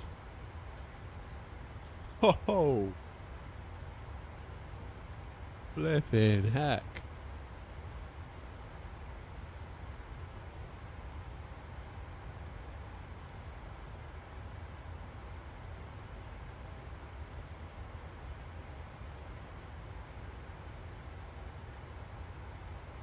Goodness, look at that. I do not want to create an account sound so I'll get lost. For the low, low price of £2,599. So I'm guessing you can have it in the other orientation. I could just have it like that just to read chat, I suppose. Whoa.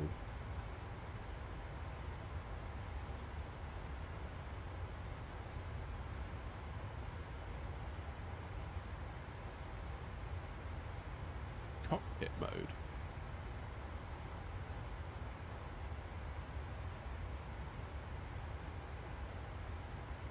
Goodness gracious.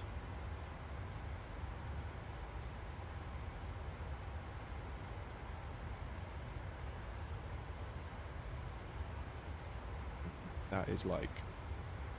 that is the bee's knees, isn't it, of monitors. Goodness me.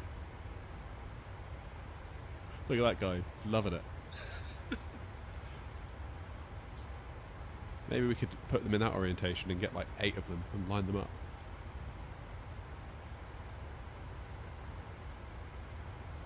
Your personal gaming theatre. I should hope so, for nearly over £2,500.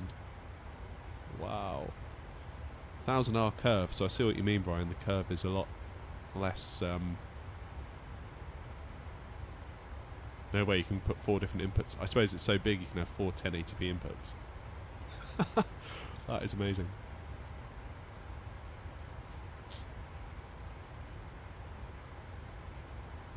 Wow. Oh wow, so it's got a separate connection box. So what's it got? One downstream USB.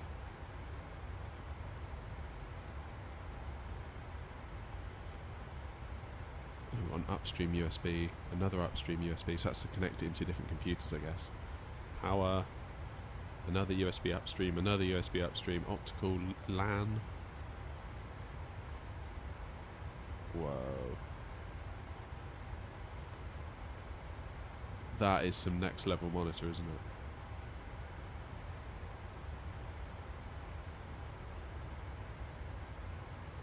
Never really used a curved monitor though, and I don't know how I would feel about it.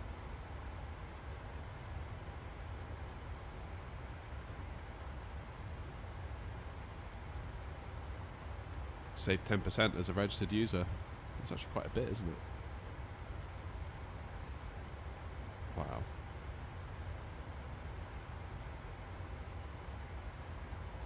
I'm going to be dreaming about that monitor.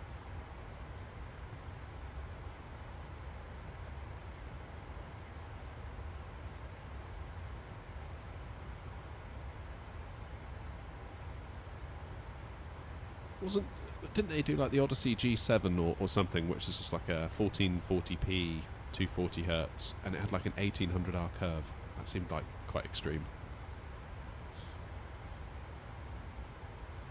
But I think they marketed it like saying actually your eye is 1800R, so it's perfect. I don't think many of the reviewers agreed though.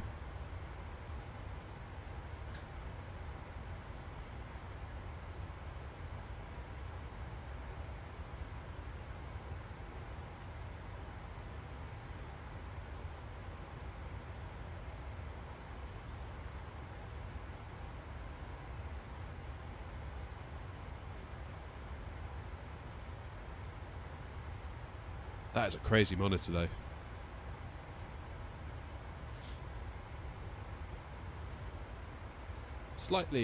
Just slightly out of my price range though.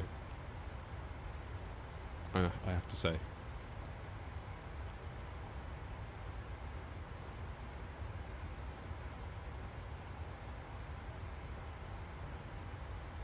Yeah, I can believe that, Brian. I can believe that.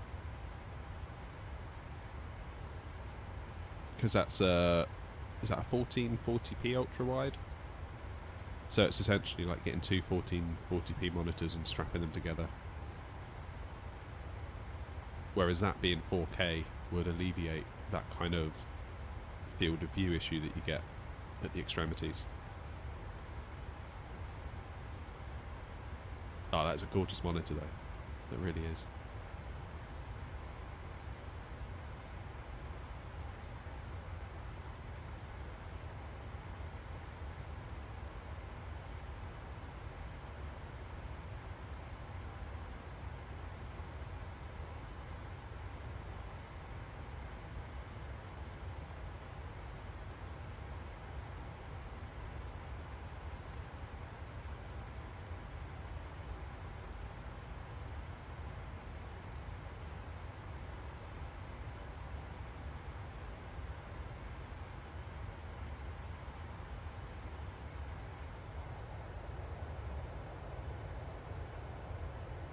I'll tell you what, we've picked the right day for it, haven't we? It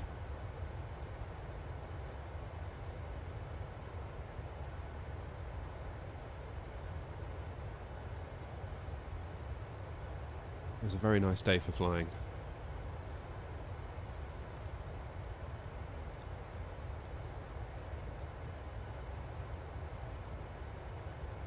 Yeah, there's no way though I could pay £2,600 for a monitor. I was sweating when I was at the checkout for the 4080 Super. Never mind, never mind that for a monitor.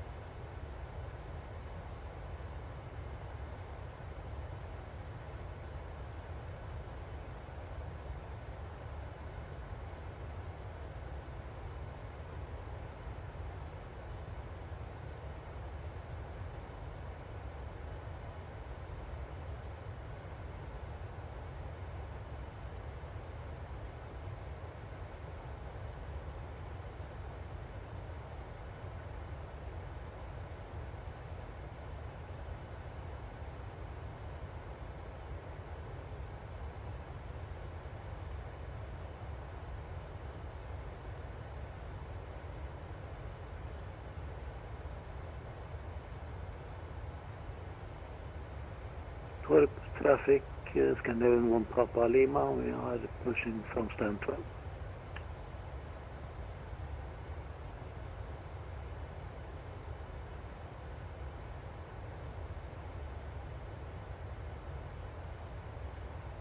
So Gatwick's looking pretty good. If it stays on until we get there, we could be on to a winner.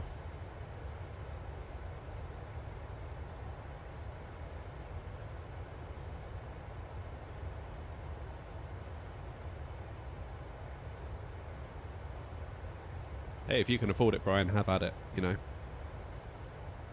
Enjoy it.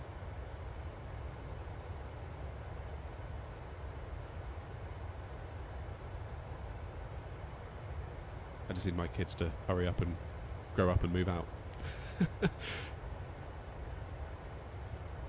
Then they can keep me. Pay for my flight sim hobby.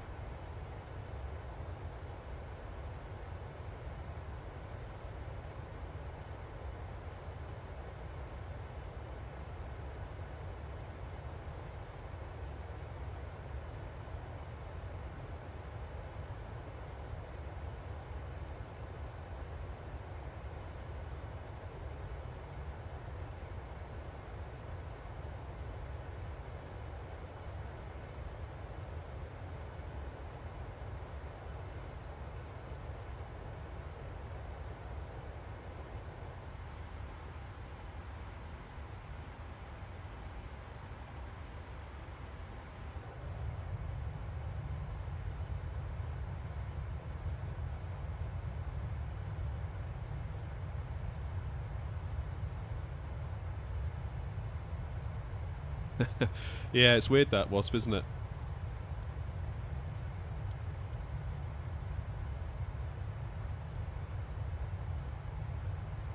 Yeah, Southjet Cargo.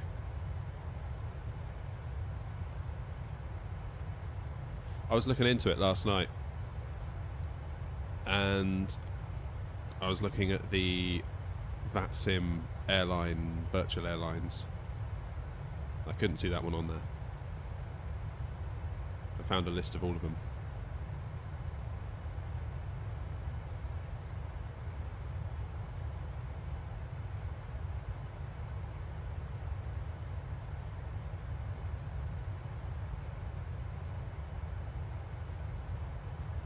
So I don't know what the deal is there. I don't know where Simaware is pulling that data from. Like, the only place I could find it was the place that you found it as well, Wasp, so...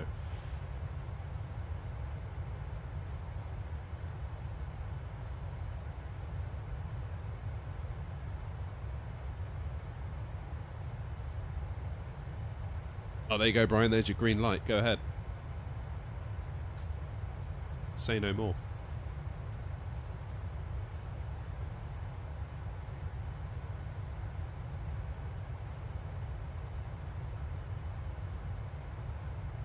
Send a link to the VATSIM VAs. I don't know where I'd find it now. I think it's actually, you need to have an account with VATSIM.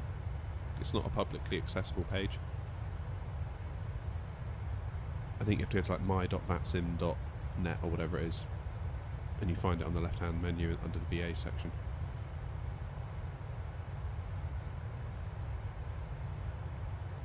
But yeah, Southjet Cargo was certainly not on there. What a movie.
Must be time for a bit of lunch in a minute.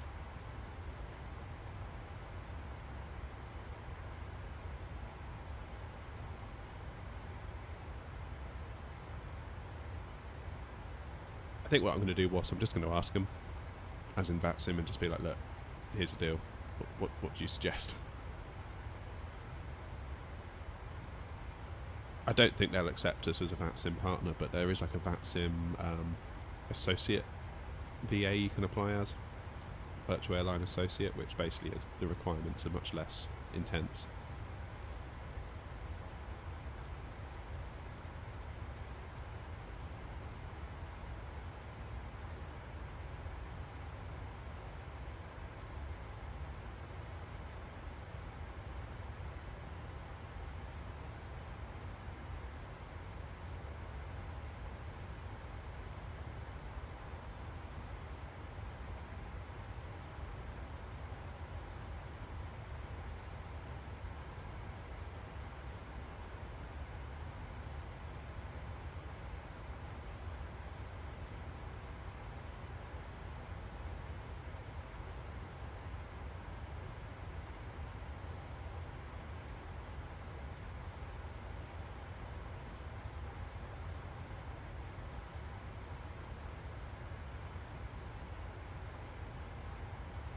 Start flying the Kodiak. What's the Kodiak? I feel like my plane knowledge gets quite bad once I step outside a Boeing and Airbus.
Yeah, possibly.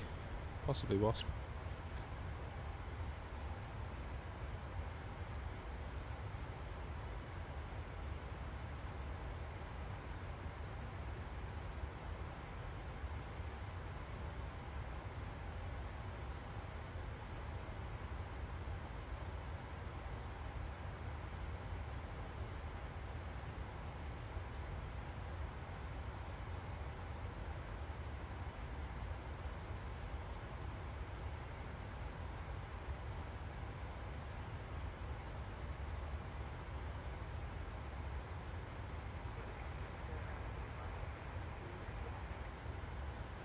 Yeah, I was thinking the same, Wasp, actually.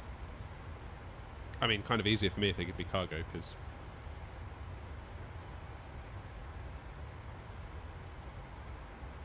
Let's have a look.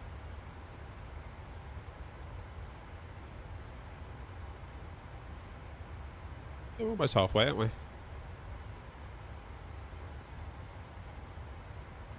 So, 2.6 left, probably... Well, actually, let's have a look. What's a runway in use? Because that could also dictate things, couldn't it? Runway in use, 2.6 left. Okay, fine. Surface wind 22 and 0, 10 knots, 220, 10 knots.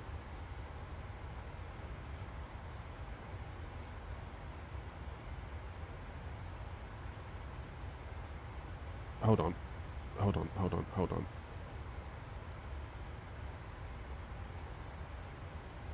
We don't want 0.8. We want 2.6 left.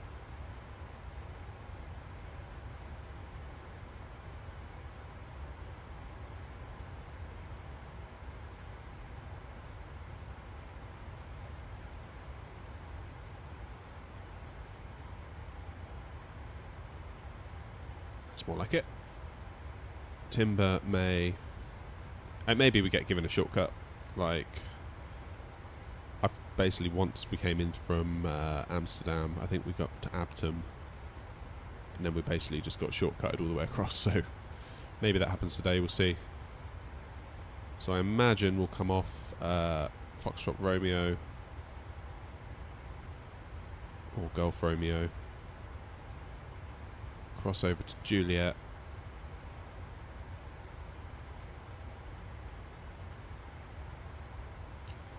And then we might get sent up towards Sierra. Maybe like stand one of these stands. Either way, hopefully I'll be able to find my way around Gatwick okay.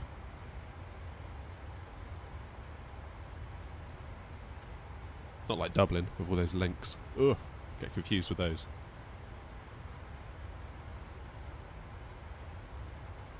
Yeah, 2.6 left. Army 1G.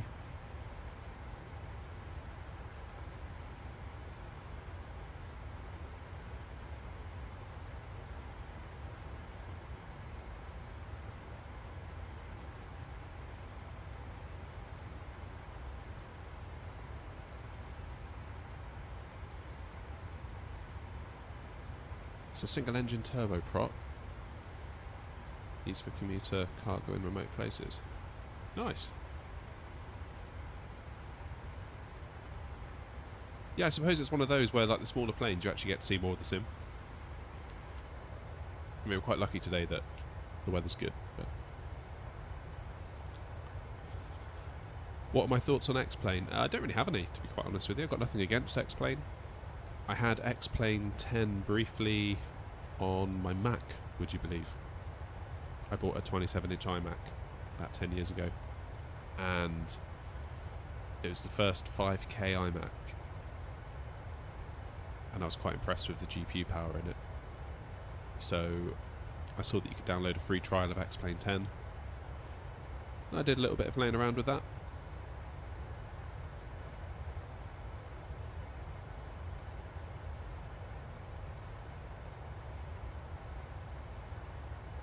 I never really got into it in the same way that I've gotten into this.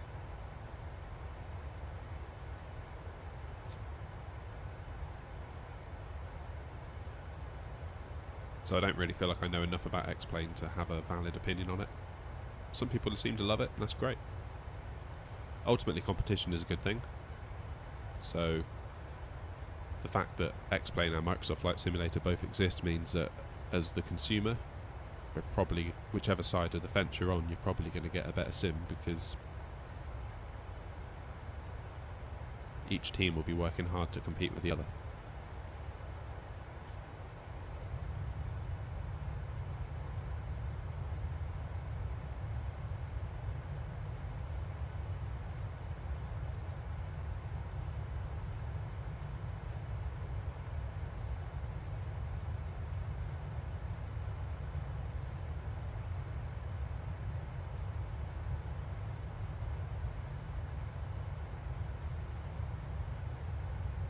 Yeah, it's a valid point, Brian.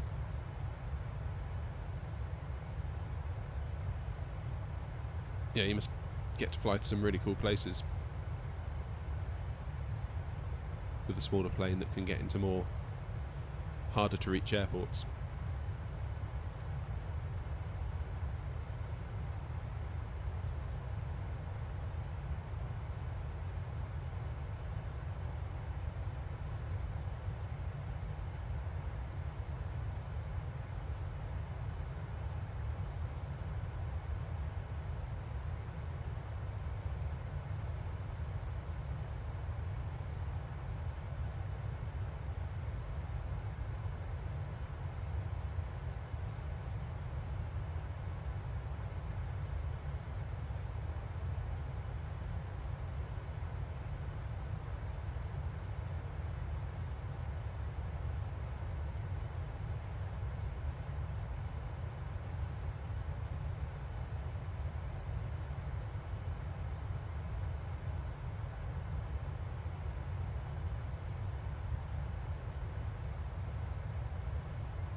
Oh yeah, that did look cool, Wasp, didn't it? No release date though, right? Is that right? No release date yet? But certainly the feature set looked impressive.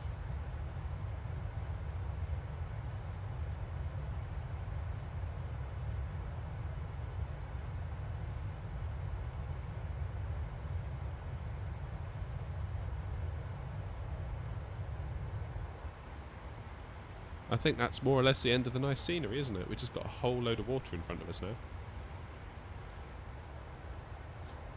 Ah, that'll do. We'll leave it in that view. Maximise the scenery.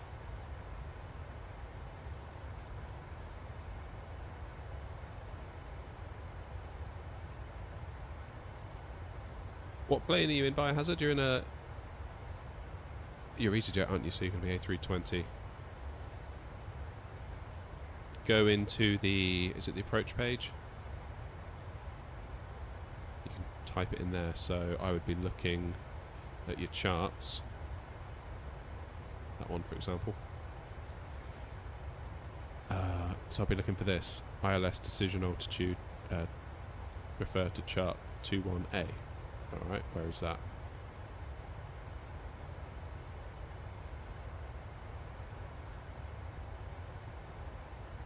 Wrong airport.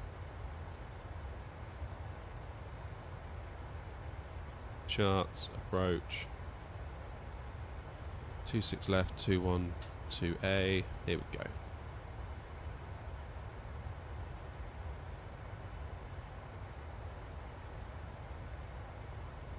So minimums I would say would be what?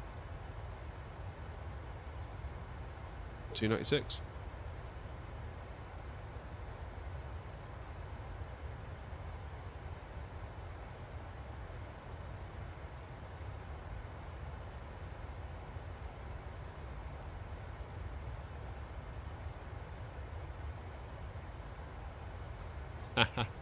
That's funny.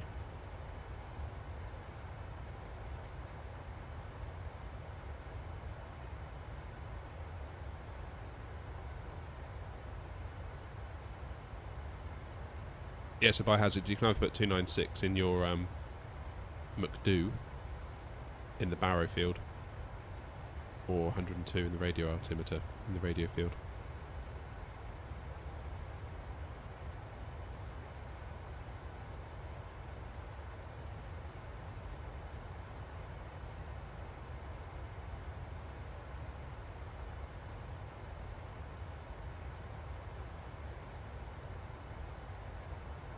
Nothing much online, is there, at the moment? I might take the opportunity and go and quickly make a sandwich and bring it out, because I'm a little bit hungry.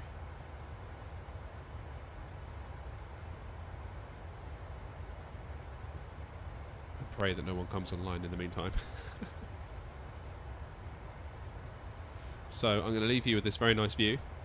I'll be back in a couple of minutes.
Alright, I'm back. Oh, we're just going to lose the scenery, aren't we?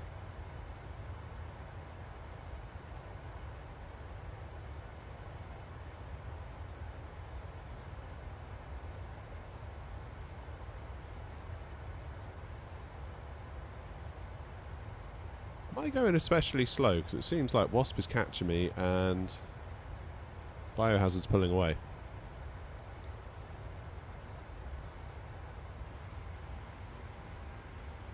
781, that's not too bad.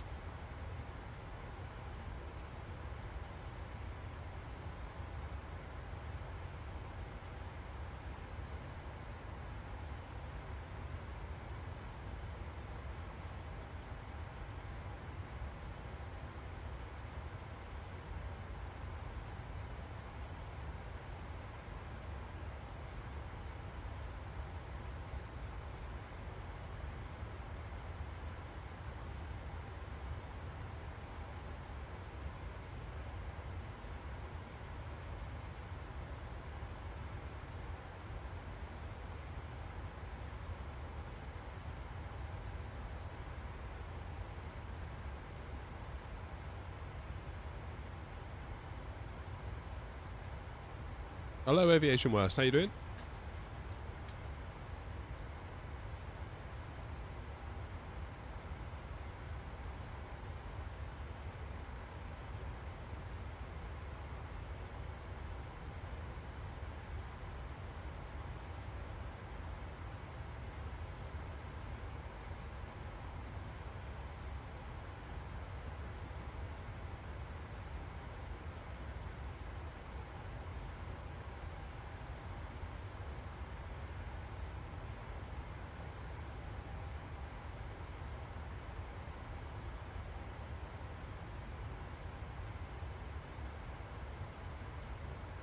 Lexi, I've just done the same thing. I've just gone to get food, so...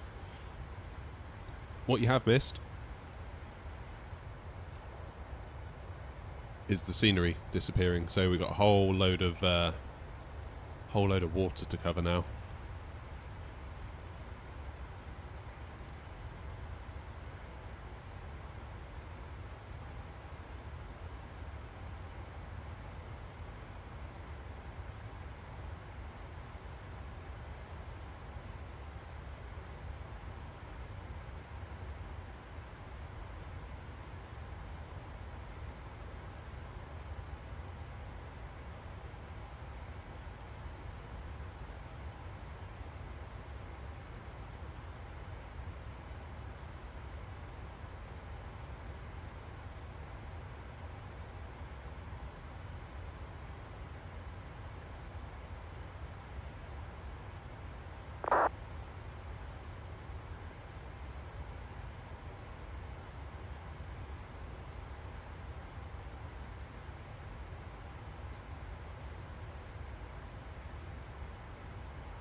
Just zooming into Gatwick on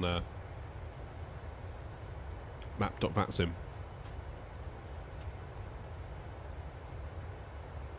I'm quite busy. There was 3 of them queued up a minute ago. One's just gone. There's EasyJet's just getting ready to go. Ryanair behind.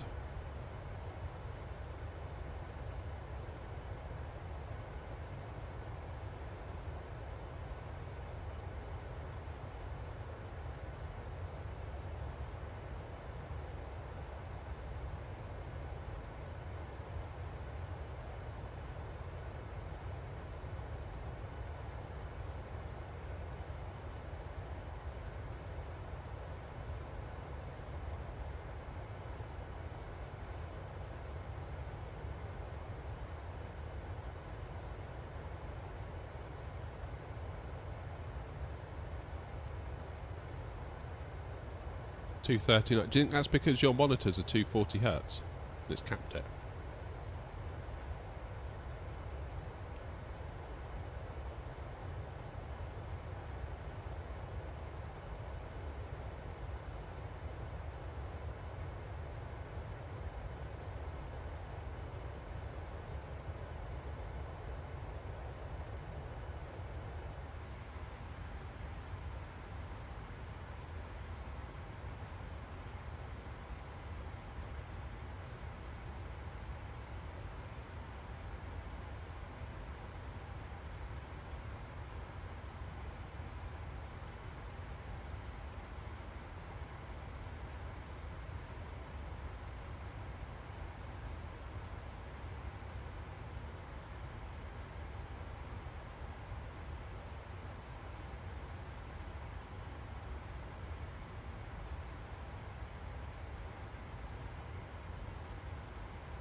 Antag, are you referring to Brian's monitor or my own?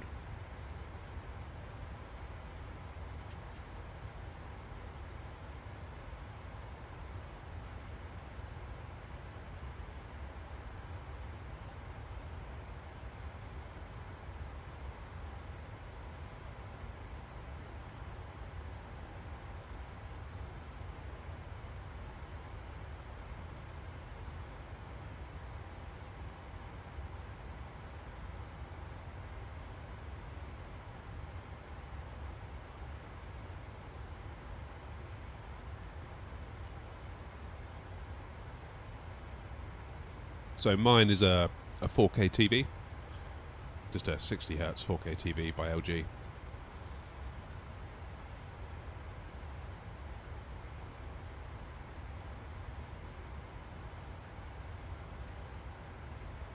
I forget the precise model number, but they change it every year. But it's about, I don't know, you probably pick it up now, or this year's equivalent model for like 300 quid, I thought.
That's one of the big things I think they need to work on, is the startup time for the sim. I don't know why it takes so long.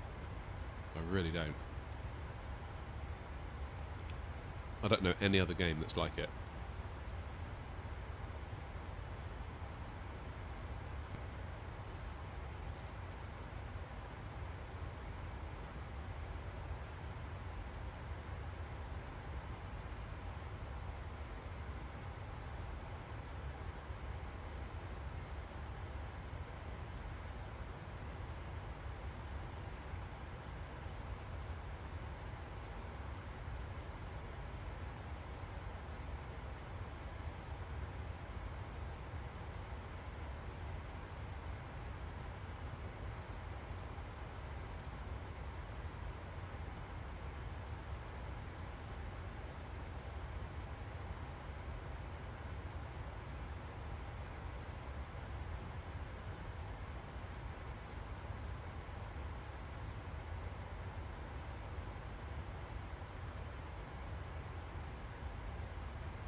Sorry, Brian, you're saying you have tried it or you haven't tried it?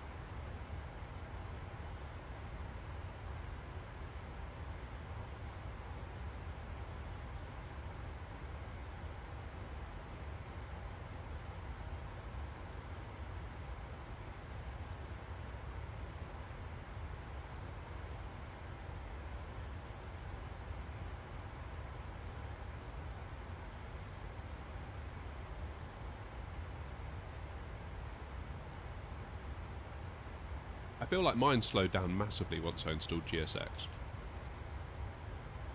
Like massively, massively. It was never fast, but it was never like almost 10 minutes.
Still greyed out. That is so weird, Brian. I really don't know what to say. I really don't.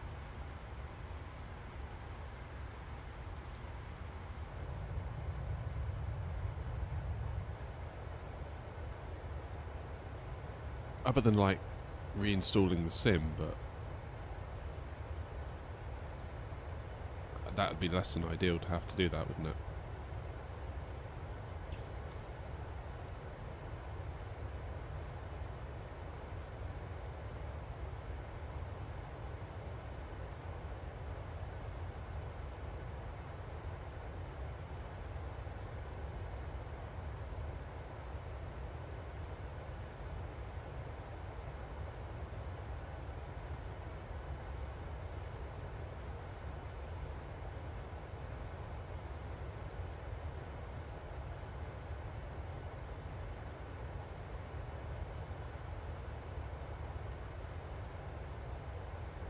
What have you got for anti-aliasing? You're on TAA? You're not using like Fidelity FX or anything like that, because that might cancel out frame gen, because that's an AMD technology.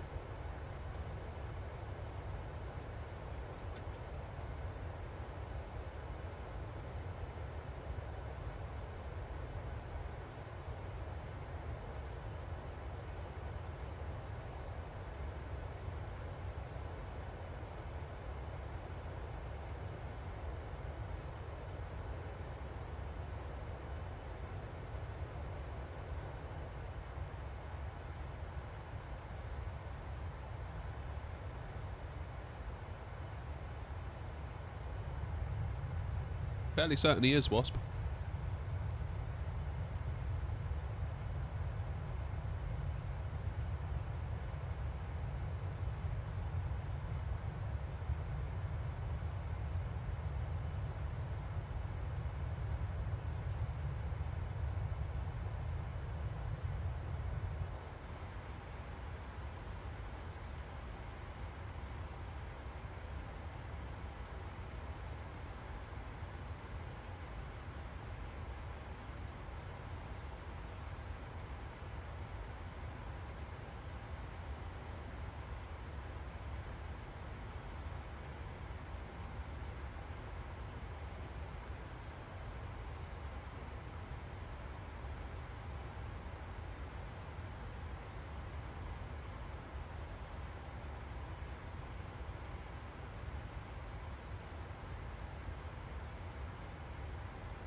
Oh yeah, Robert, that's a good point. HAGS. Brian, have you got HAGS enabled? Hardware Accelerated Graphics Scheduler.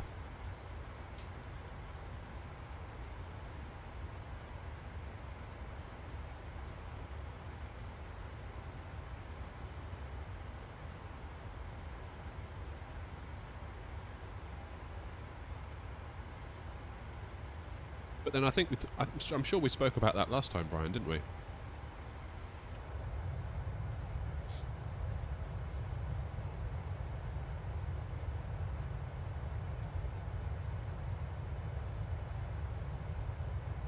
Yeah, it's like in the Windows Windows settings. So it's nothing. It's not in the sim. It's more of a, well, like Robert says, in the display properties.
How's your card holding up, Wasp? Has it been alright?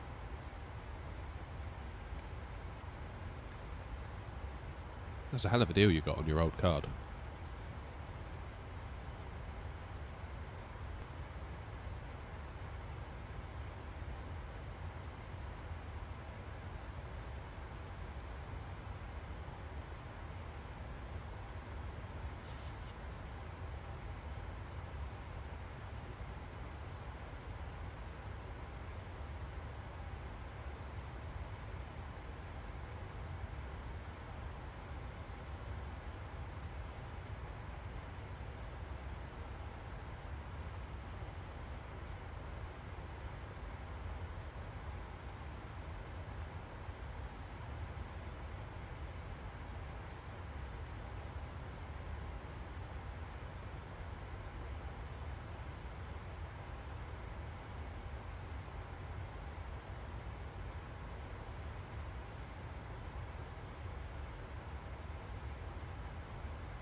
Spot on. Glad to hear it.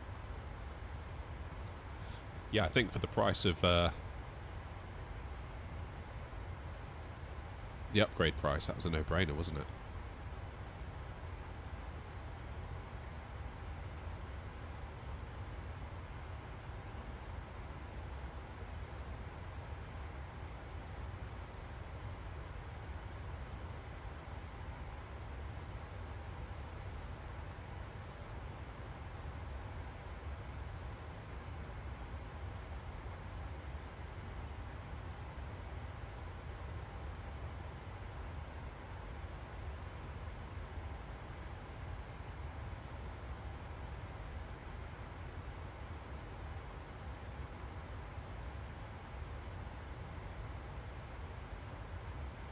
Has someone become a new member today?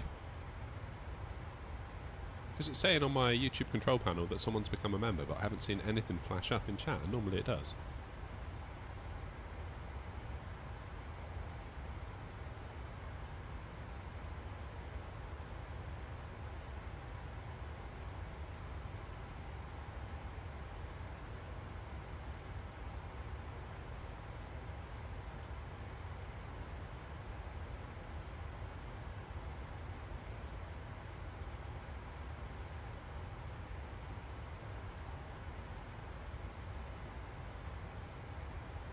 Unless someone's renewed. I don't know if that's what it means.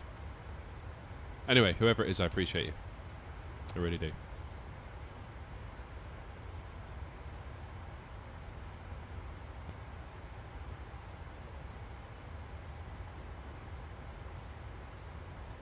If you haven't hit the like button today, guys, it would be a massive help if you could. It costs you nothing.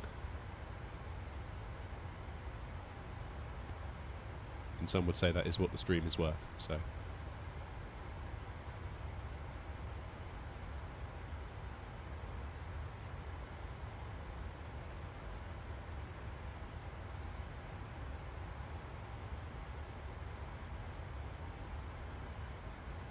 Oh yeah, that co-pilot thing.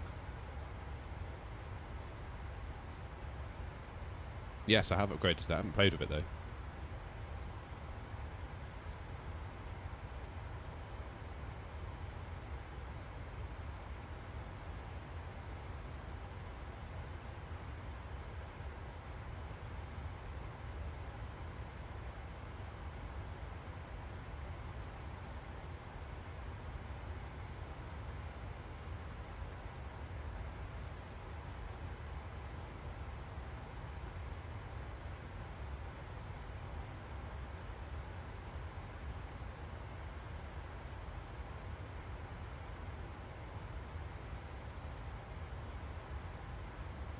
You seen that video one that's doing the rounds now from OpenAI that did ChatGPT? That's where you can give it a sentence to be like, show me a video of a Labrador puppy playing in the snow, I think was one of the examples, and then it just generates you a video of a Labrador puppy playing in the snow using AI. And it's like, wow, how is it doing that?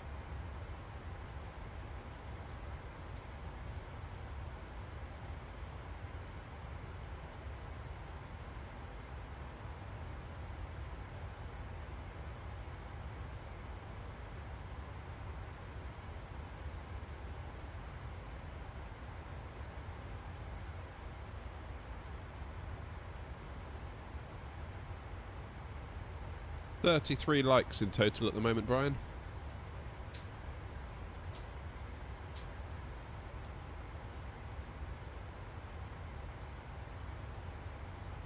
I have been a bit slack in reminding people. It's one of those things where people just forget. Like, I forget when I'm watching live streams. And then the host will say, and they'll be like, oh yeah, okay, I hit it.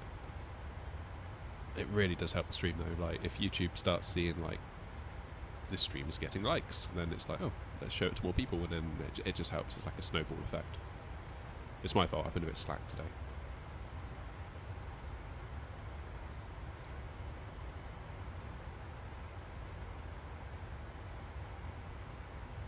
Yeah, I think yours has gotten stuck.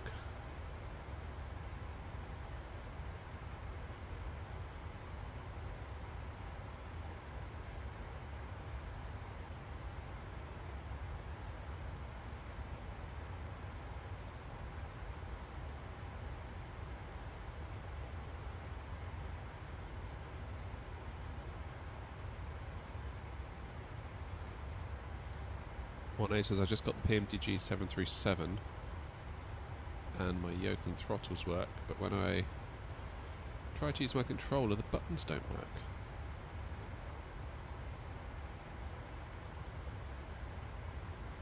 What are you trying to use your controller for?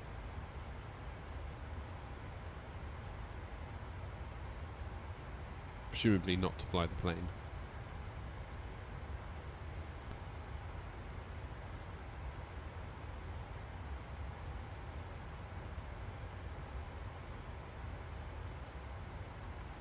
And I basically use mine just as a way to move the drone camera around.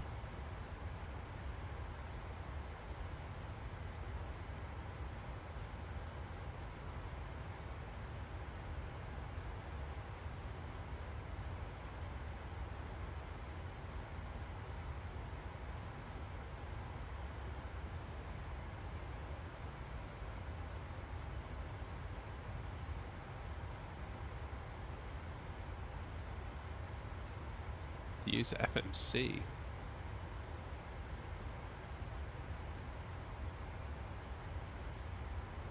Can you not use a mouse? I mean, I don't know why the controller's not working, in all honesty.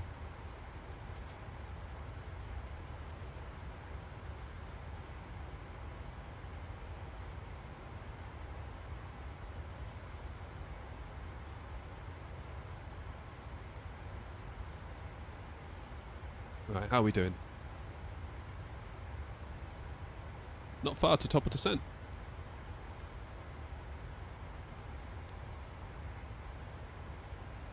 Let's step through the route. Going to plan.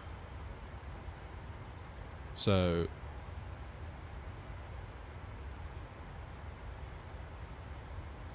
Tulsa, Cuba,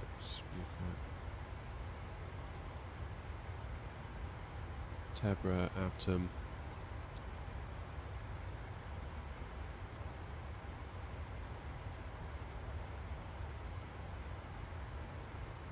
Easy.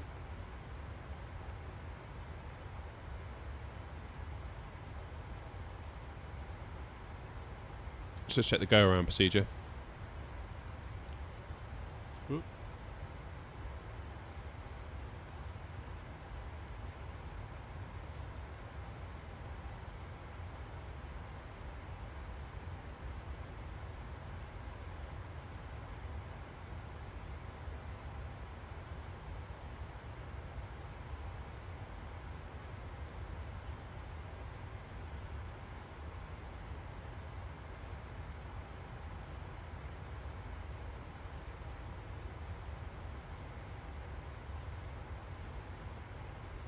Climb to 3,000 straight ahead until passing 2,000 feet, or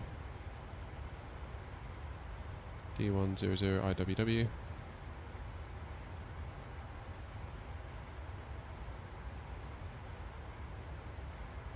Turn left onto heading 178 degrees.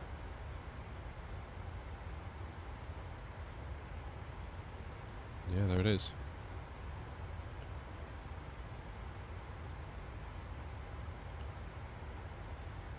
Then as directed.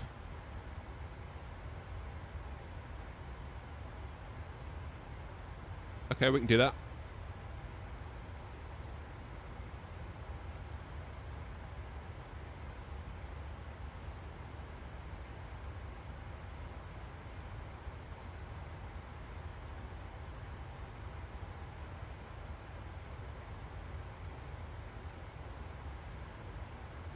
Is Gatwick busy as it was? Well, hopefully we don't cause to the stress. I'm sure we'll rise to the occasion. Experienced VATSIM as that we are, or that I am. I think not. Yeah, 126825, yeah. Goodness gracious. Look at this. Gatwick is full. Oh, flipping heck.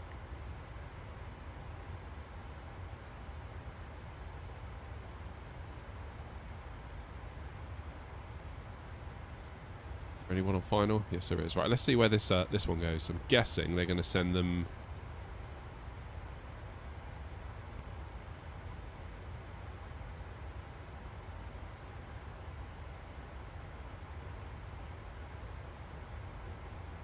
Oh, Dave, thank you.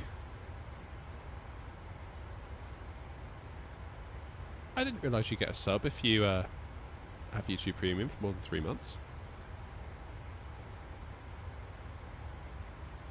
How weird. Well, I appreciate it anyway. I really do. Thank you so much.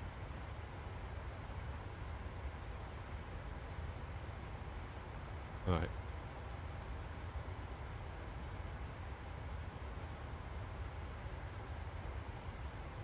So I'm guessing this one's going to come off.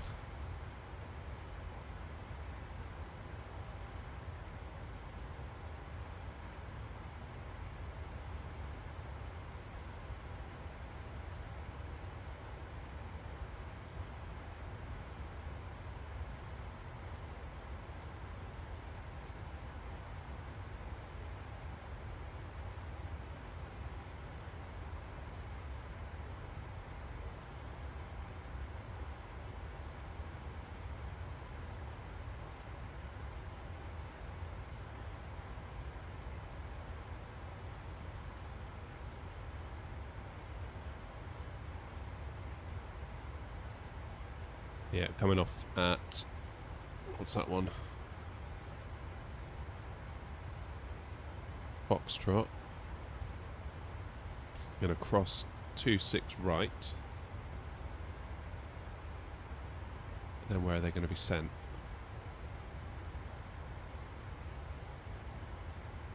I would imagine up here.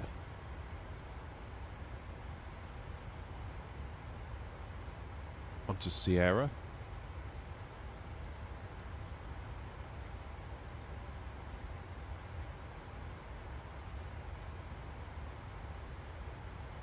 Yeah, 10,000 subs. That's amazing, Brian, isn't it? I can't believe it. Whenever I think about it, I get this weird, like, imposter syndrome about it. Like, I'm just an idiot in a shed that makes loads of mistakes every time I play the sim. Don't always fully understand what I'm doing, but I do it anyway. And yet people watch. I find that really weird. Very grateful, but it's still very weird. Very strange to me.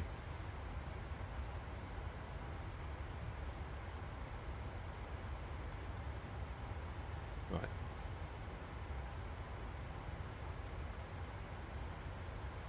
We're keeping an eye on this one here. Where's it going to be sent? Sierra's up this way, then on to Lima.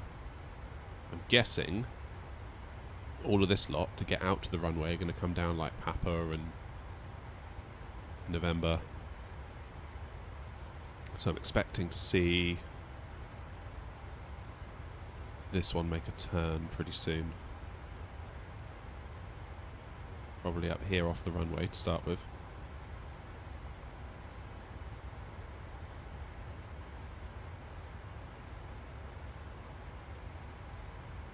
Yeah, there it is. So left onto Sierra, what are we thinking?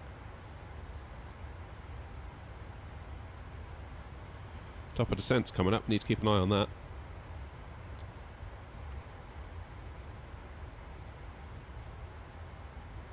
Let's whack in some figures, shall we?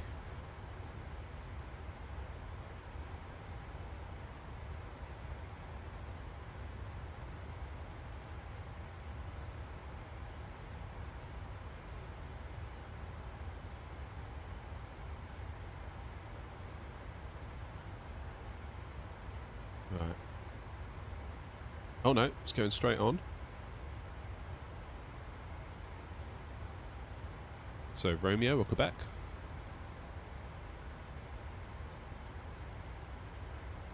It's currently on Juliet.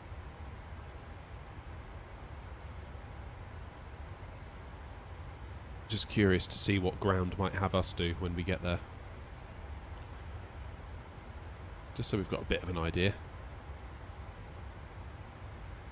Yep, there we go, Romeo.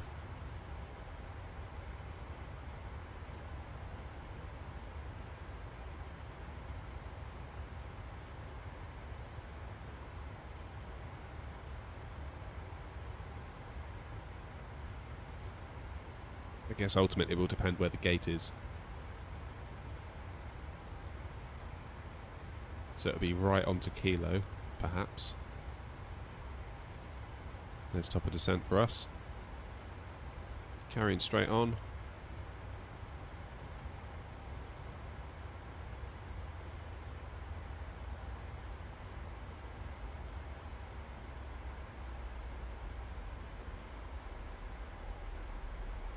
So, bearing right, continuing on Romeo, because that turns into Romeo Alpha.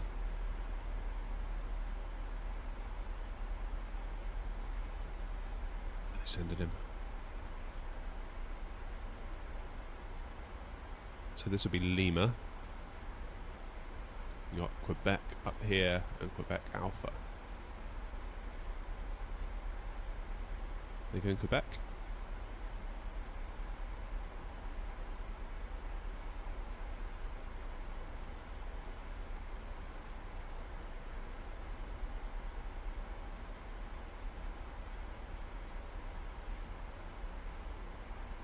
Oh no. Looking like straight onto Lima, unless I go Quebec Alpha.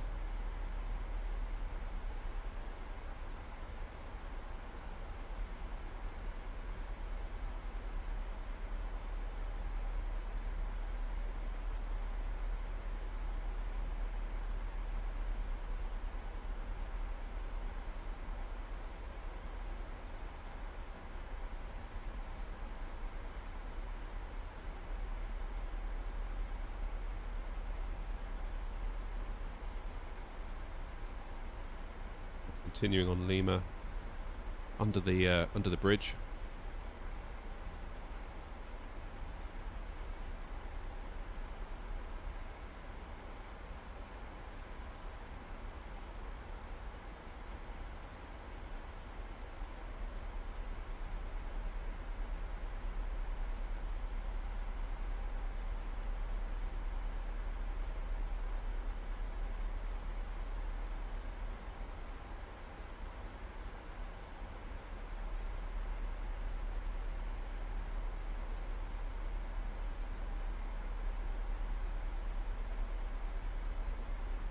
Carrying on to Lima, so Lima actually continues sort of all the way around here, around this little donut thing.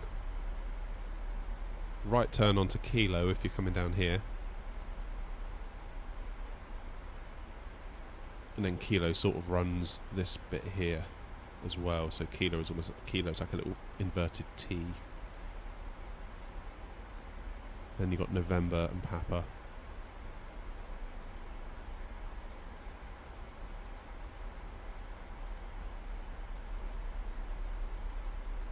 There we go. Does that stand 4-9, I'm guessing? So we'll see where we go. See where we end up.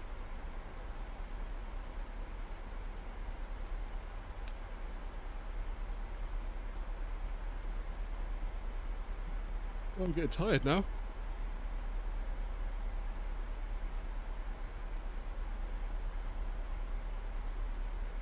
You'll be fine, Biohazard.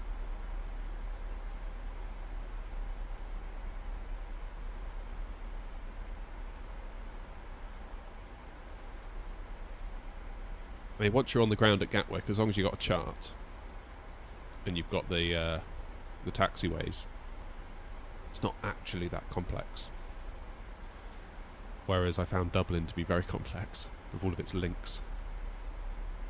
Link 4, Link 5. I happen to find those rather stressful.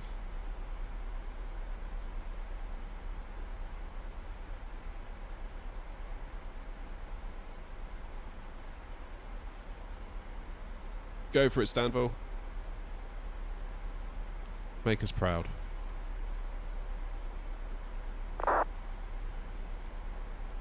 Alright, so here's us.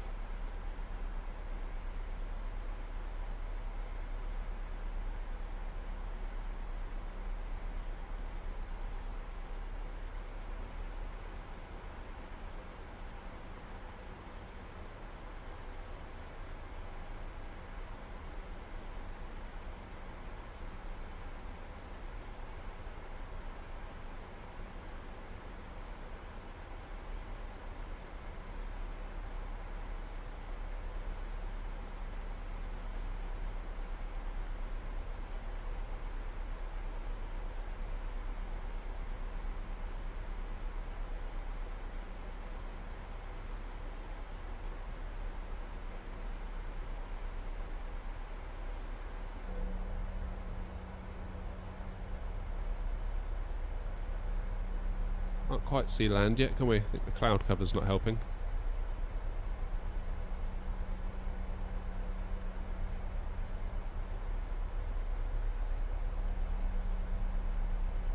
I think part of that, Lexi, as well, was I was let down by the default scenery at Dublin. I've since bought the I forget who it is now. The one that everyone says you should get for Dublin, that one.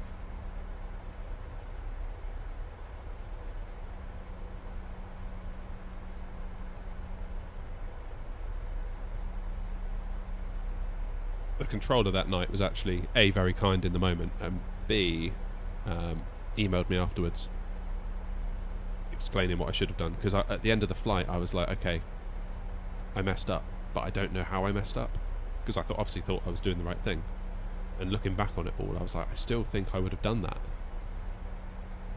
Like, obviously I wouldn't, knowing that it was wrong, but tell me to do it again and not know it was a mistake, I would probably do that same thing again, because I really did think I was doing the right thing in that moment.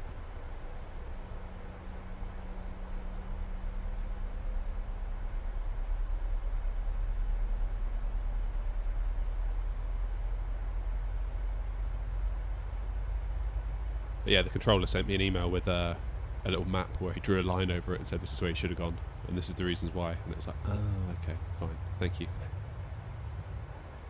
I think we're levelling out, aren't we? Because we have...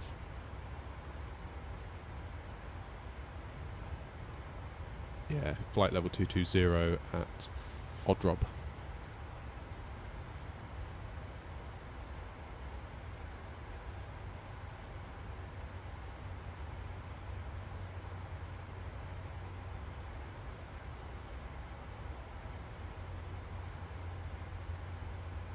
I think that's probably the first plane we've seen this entire flight, isn't it?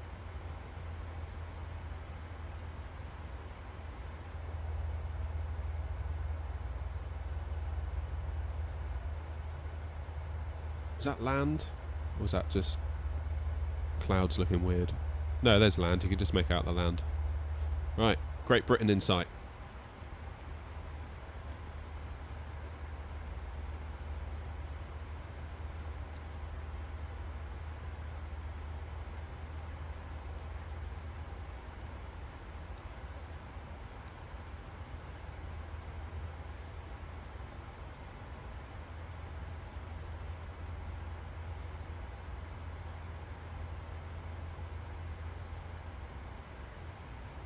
Right, let's see if we can not mess this up. I feel like we've been doing a lot of VATSIMing lately, but we haven't actually had much time under control.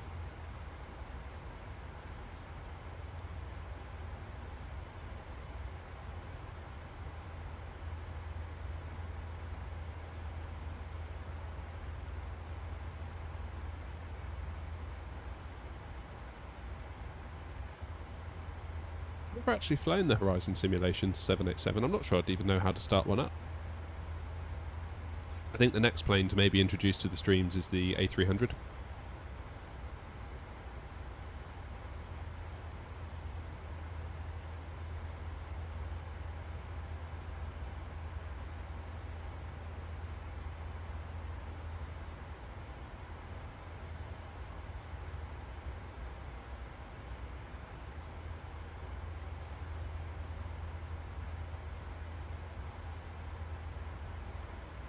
Yeah, you make a fair point, Brian.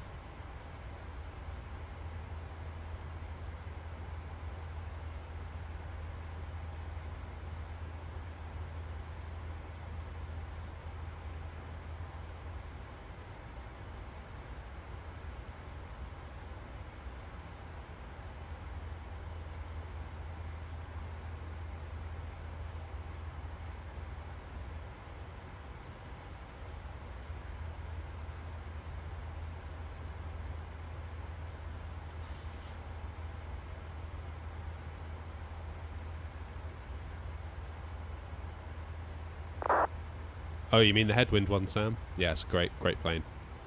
We've flown that a little bit on here. Haven't flown it in a while though. I'm guessing it's had some updates since we've last touched it, so I'll be keen to try it again.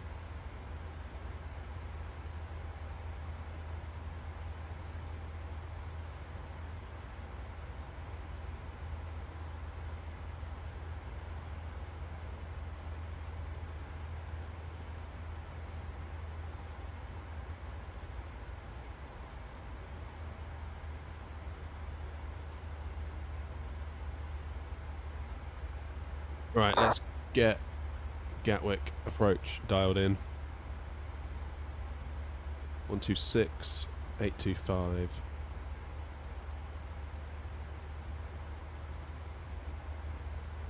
And while we're at it,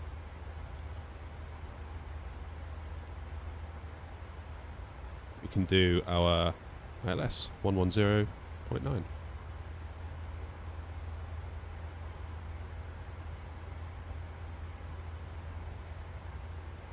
Flick both of those over. 257 is the runway course.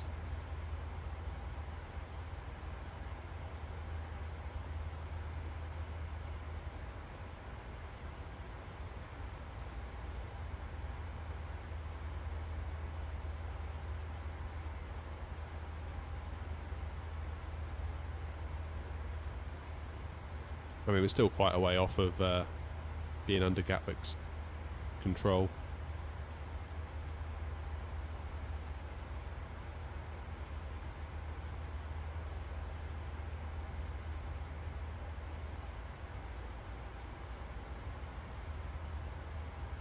Things are going along very nicely at the moment.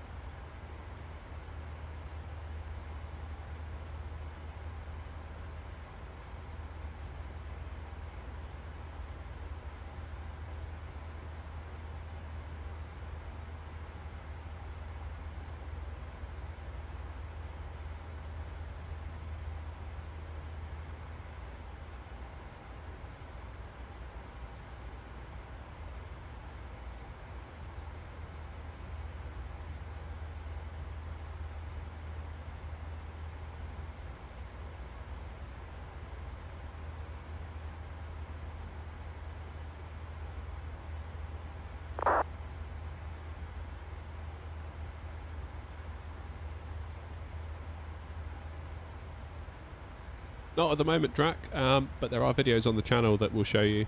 I've made videos exactly for that, so if you have a look back. I've got a big long one where I explain everything, and I've got a YouTube short where I literally just like rattle through the settings in about 60 seconds. So if you type in like air knock graphic settings into YouTube, you'll find it. You should find both of them if you scroll a little bit.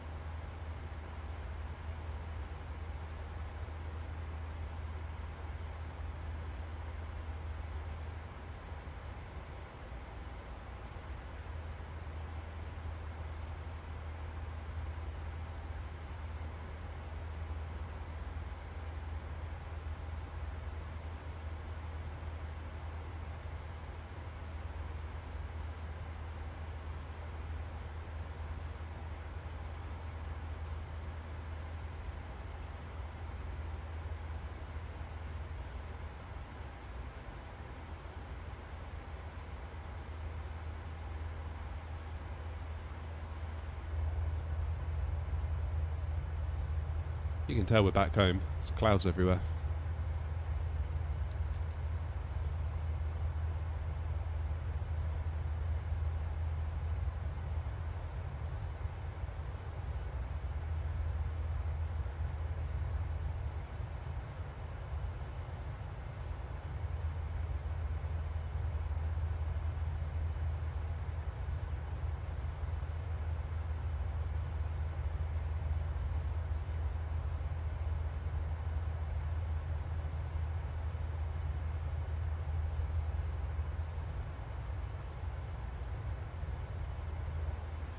Don't be alarmed if it looks like we're going off track, by the way, on the mini-map.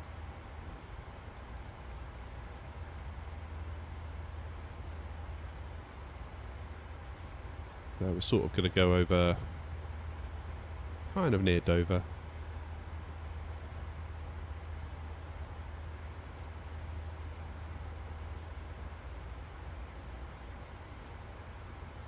Down to Abtom, Arnhem, Lark, Timber May, and in we go. 26 left. Presumably there hasn't been a runway change or anything like that. Runway news 26 left, yeah.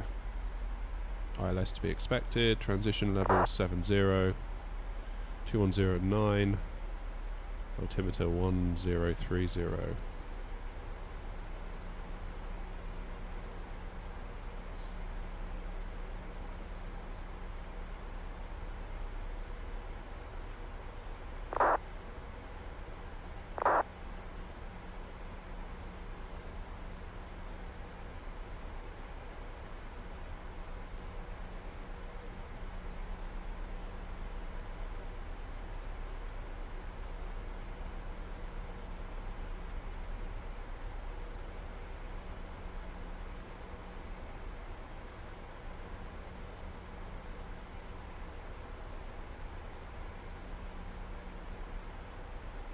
A little bit nervous actually, landing into a busy airport on VATSIM. We haven't done that in a while.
not actually too busy in the skies around here, is it? Not really.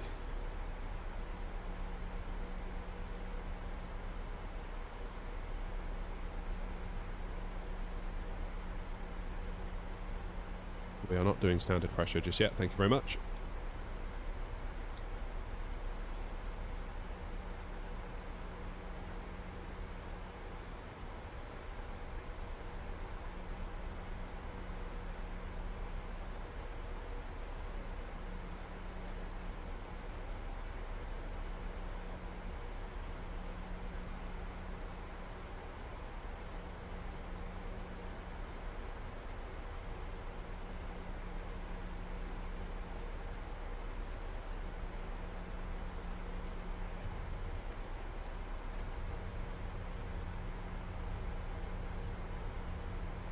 Like a little bit of drag is required here.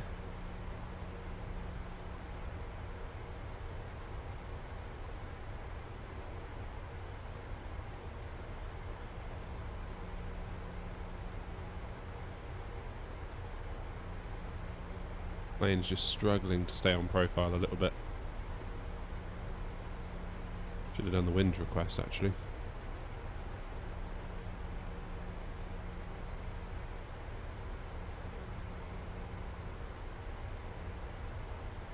Will they not send a contact me then, Wasp?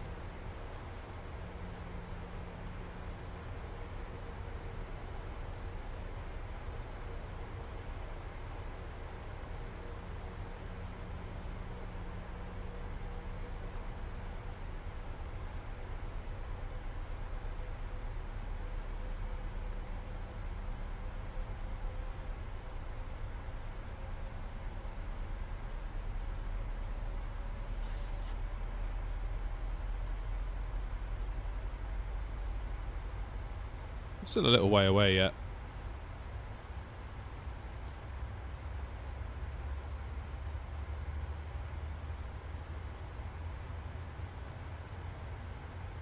What do you think, Wasp? I contact them or wait for them to contact me? Ah, here we go. 126825, there we go.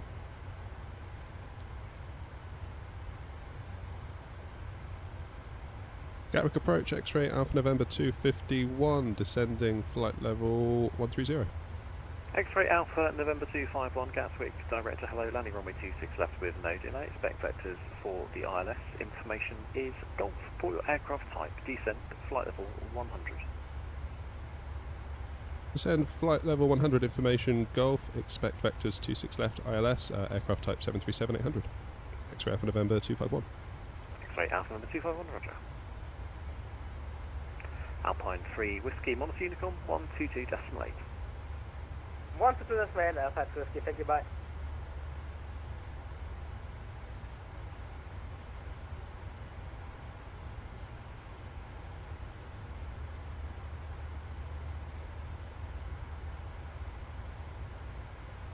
It's easy. I don't have a squawk actually, do I? Do I need a squawk?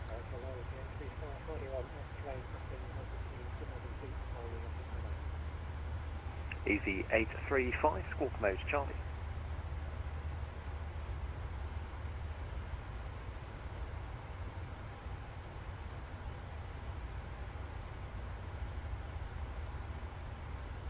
X-ray Alpha November, turn right, heading 260 degrees, descend flight level 70. Level 70, 260 degrees, X-ray Alpha November 251, thanks.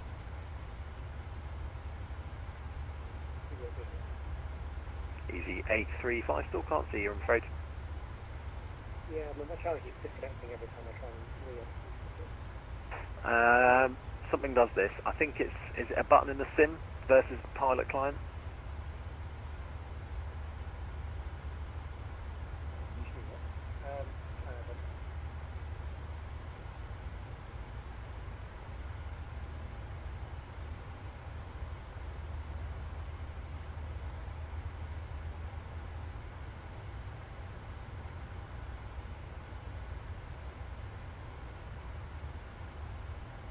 Yeah, so we're getting a shortcut straight in, aren't we?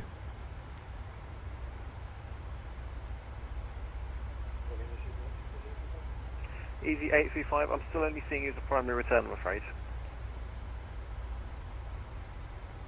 Easy 8645, descend to altitude 3,000 feet. When established, localize at 26 left, descend further with the glider. Descend 3,000 feet. Easy 865.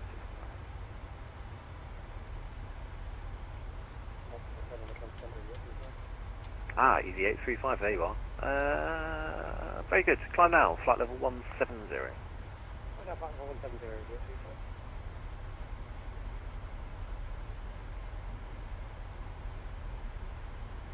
Romeo Charlie 7 establishing radar contact, flight level 410. Who was that? Romeo Charlie 327. Where are you? Almost at Tibra, with the waypoint. Romeo Charlie 327, I don't see you anywhere, and you might be connected as an observer. Easy 4 Yankee Zulu, Monte Unicom, 122.8.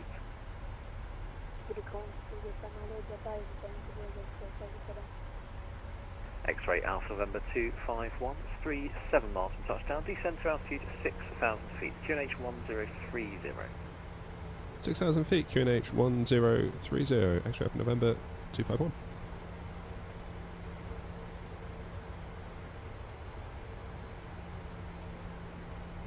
Gatwick approach, speedbird 135 X-ray, with you passing flight level 105.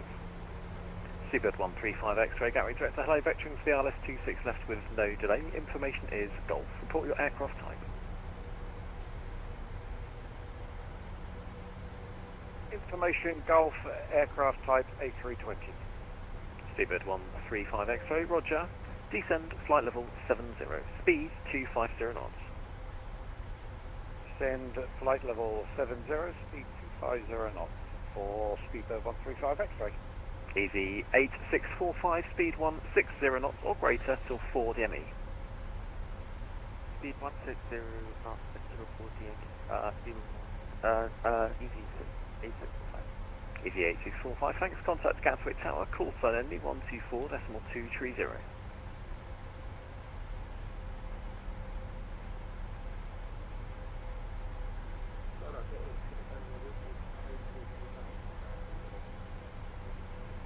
Like 882 November, roger, climb now, flight level 80.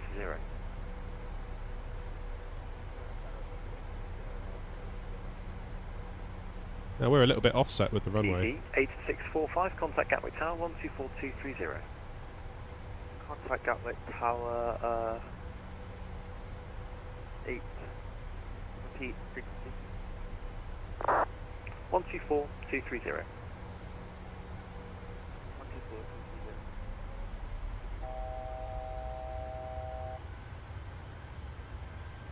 Gatwick. Seabird 135 X-ray, turn right heading 290 degrees. Turn right 290 for speedbird 135 X-ray. X-ray Alpha November 251, descends to altitude 4,000 feet, speed 220 knots or greater. Speed 220, altitude... Could you repeat the altitude, please? Altitude 4,000 feet. Altitude 4,000 feet, thanks. E5, Monte Unicom 122.8. Seabird 23 Juliet, fly heading 110 degrees. Heading 110, Good lord. Gatwick approach, good afternoon. Easy 2134, flying with you at 27,000 feet. Easy 2134, hello. Squawk mode Charlie. Squawk mode Charlie, easy 2134. And easy 2134, sorry, report your present flight level. 27,000. Oof. How do you expect, okay, what's your present routing? I can't even see you on my screen. What was that, easy 2134? Ah, easy 2134, there you are, found you. You seem to be well off your present route. Can you route direct Holly?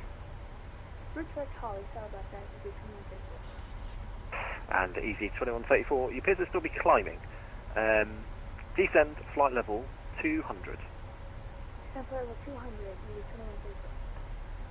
2134. And easy 2134. You can't be doing 500 knots, so bring your speed back down to 250 knots when you can.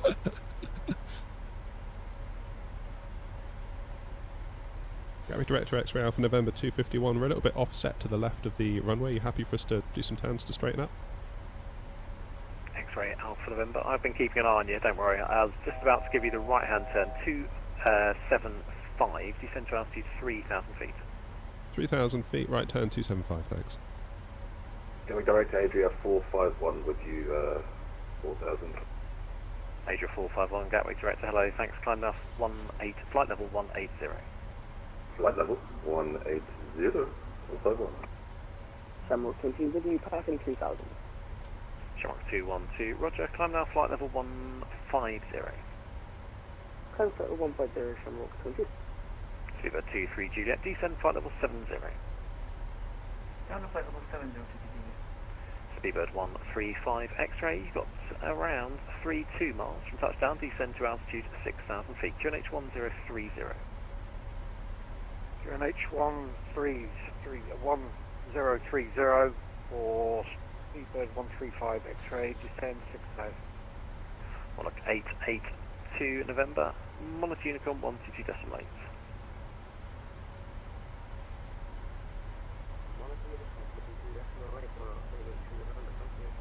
This is it. It's getting serious now.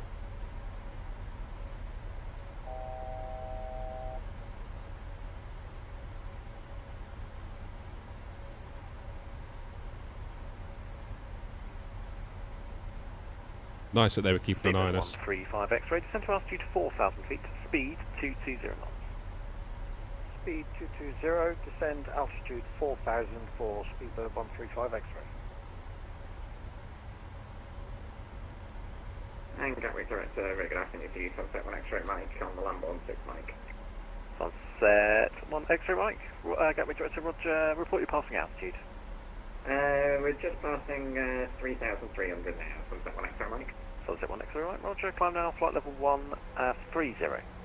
Climb now 130, Sunset 1 X-ray Mike. Also X-Ray Alpha November 151. Flight level 251. For flight level 70 on the Tebra 2 Golf arrival.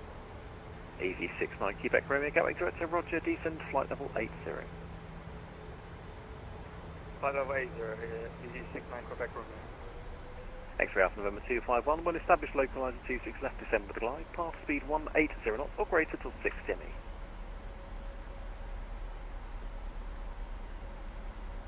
Apologies, could you repeat that? X-Ray Alpha November 251? Number 251, when established localizer 26 left, descend with the glide, speed 180 knots or greater till 60 ME.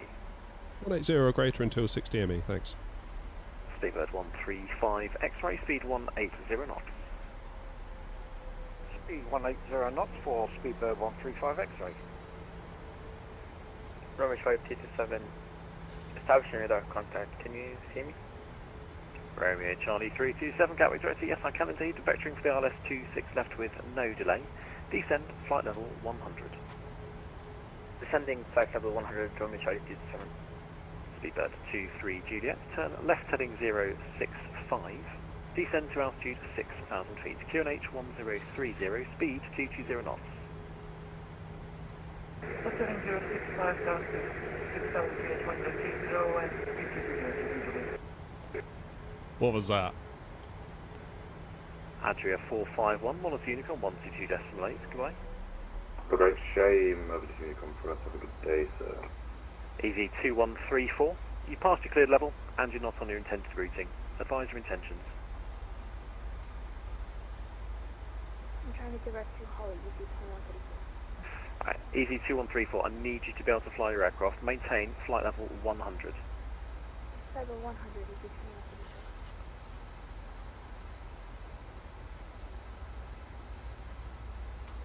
Speedbird 135 X-ray, turn left heading 275, descend to altitude 3,000 feet. When established localizer 26 left, descend further with the glide.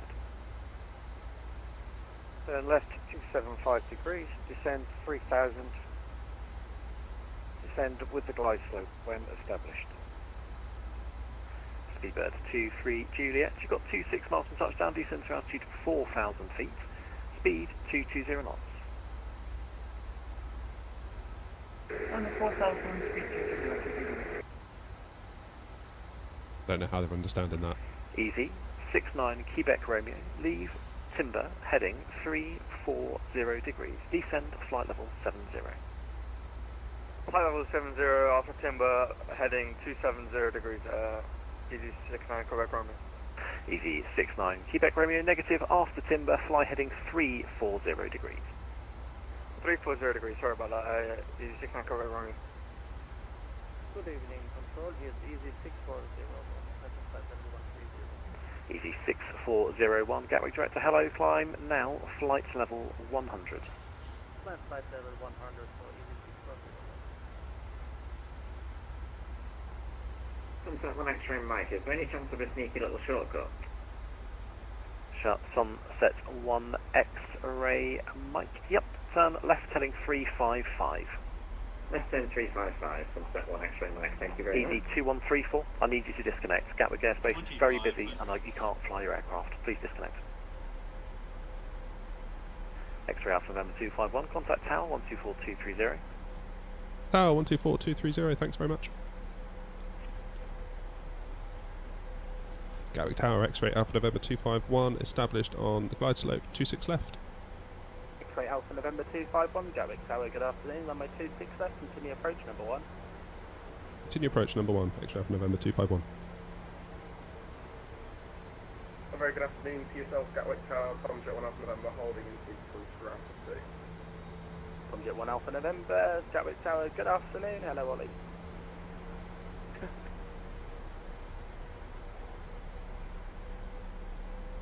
Gatwick Tower, good afternoon, Swiss 2034, very short Mike 1.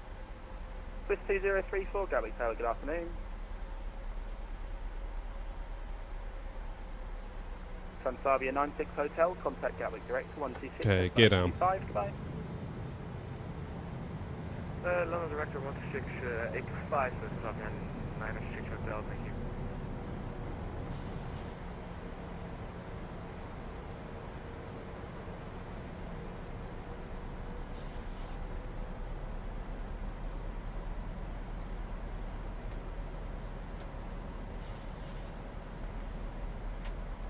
Okay, so our speed is Alpha November 141. 251, runway 26 left, clear to land, surface wind 220 degrees, 9 knots. 26 left, clear to land, X-ray Alpha November 251. Longboat 70 Alpha via Alpha 2, behind the arriving 737-800, line up, runway 26 left behind. Behind your arriving aircraft from Alpha 2. Okay, so we need to go 146.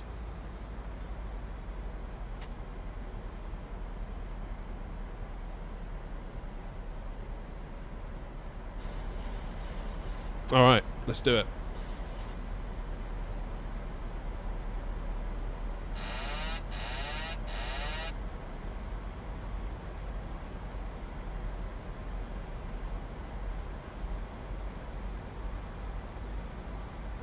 Oh, I hate these VATSIM landings. 500. Stress me out.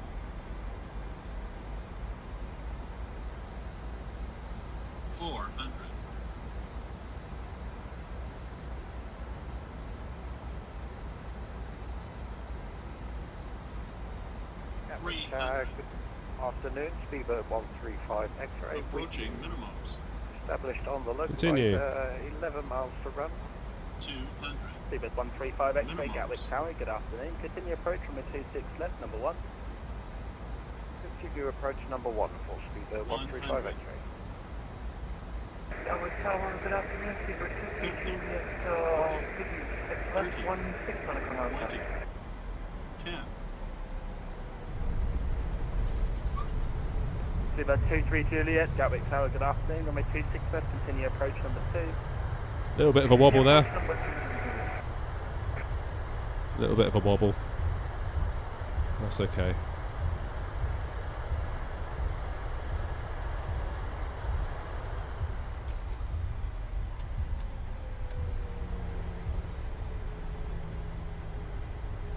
Alright, let's get off of here.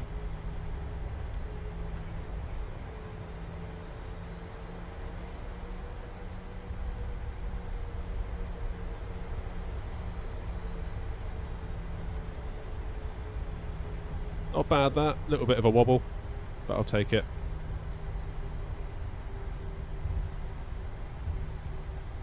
X-ray Alpha November, welcome to Gatwick. Vacate right, second right onto Juliet, and contact ground 121.805. 121805, second right to Juliet, thanks. Longboat 70 Alpha, runway 26 left, clear takeoff, surface winds 220 degrees, 9 knots. Clear takeoff 26 left.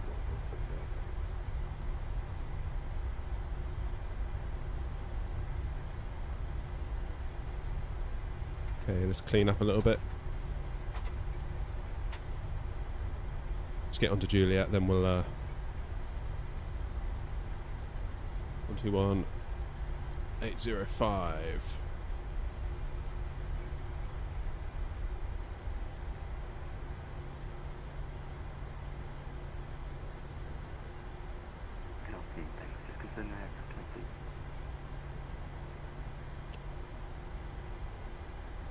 My call sign is Jet 260. That makes it your aircraft type. What aircraft do you fly? Okay, sorry. My aircraft is 7571. Jet 260, roger, thank you. Stand by for a reroute. Jet 260, stand by. Gatwick ground, good afternoon. X-ray Alpha November 251 on Juliet. That's Airnaut 251, Gatwick ground, good afternoon. Thank you, expect stand 159. Taxi and hold short of Romeo. Expect stand 159er, taxi and hold short Romeo.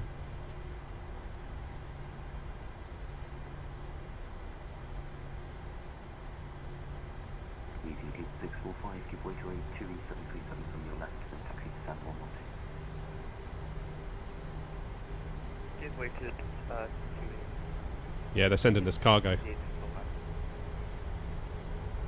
I'm sorry, X-ray Alpha November 251, Mr. Phone, taxi stand 159 advice to you.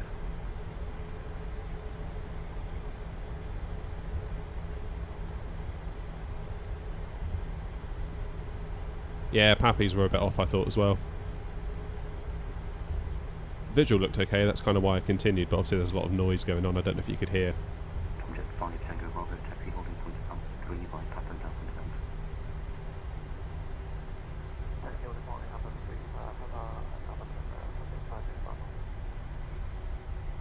X-ray Alpha November 251, taxi to holding point 159, correction, taxi stand 159 advice to you. 159 via Sierra, thanks.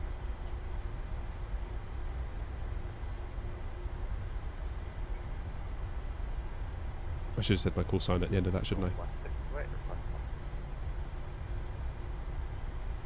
Last station calling second. West 268, Northwest 628, thank you. Following it from correction 2E737 ahead of you. Taxi to hold short of Juliet by Papa. Hold short Juliet by Papa following the 2E737, West 628. Gatwick delivery, good day, Wolf 996 at stand 232 with information G, requesting clearance to Edinburgh with the Type 3M departure, runway 26L. Wolf 996, Gatwick, good afternoon, stand by. Wasp, is that you?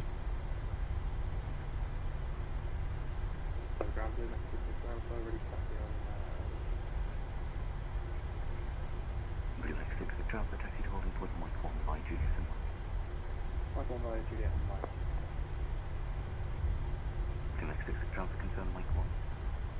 What Mike 1, sorry, correction, taxi Juliet and Mike. Hold Mike 1. Gatwick 430, contact tower 124.230, bye-bye.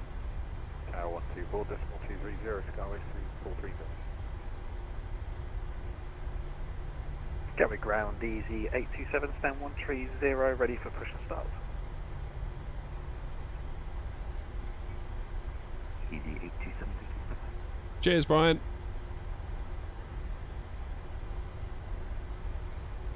Tom Jet 5, Tango Bravo, contact tower 124.230,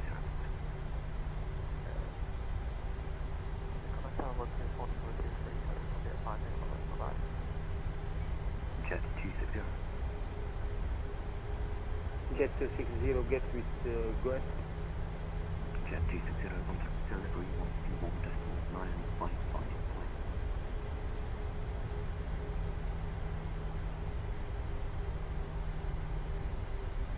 121.955, just to the right. Wolf 9096, contact delivery 121.955. Northwest 628, taxi to holding point Alpha 2 via air correction district.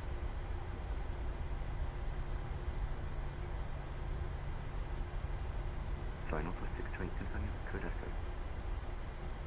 Say again, Northwest 628, sorry, just confirming code echo, isn't it? Echo Zulu, we are on that case. Northwest 628 negative, package standby option.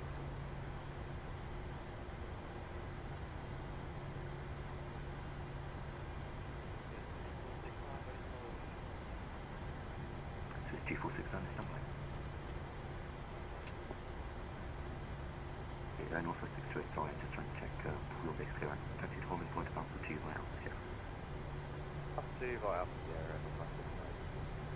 There we go. We made it. Wolf 9096 ground.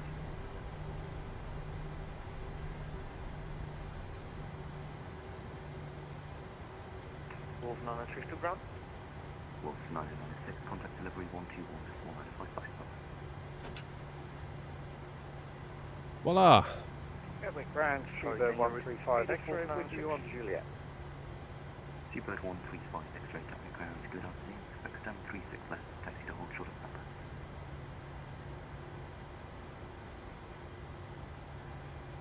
Yeah, so they put me in cargo, Wasp. And 364, holding short, Papa. For Speedbird 135 X-ray. That's you, 135 X-ray, so it'll be 36 left. Stand 36 left. Northwest 628, contact tower 124, 230. Tower 124, 230. Alrighty. Let us disconnect from VATSIM, shall we?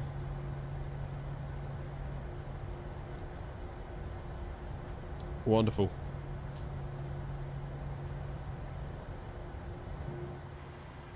Okay. Let's get engines off.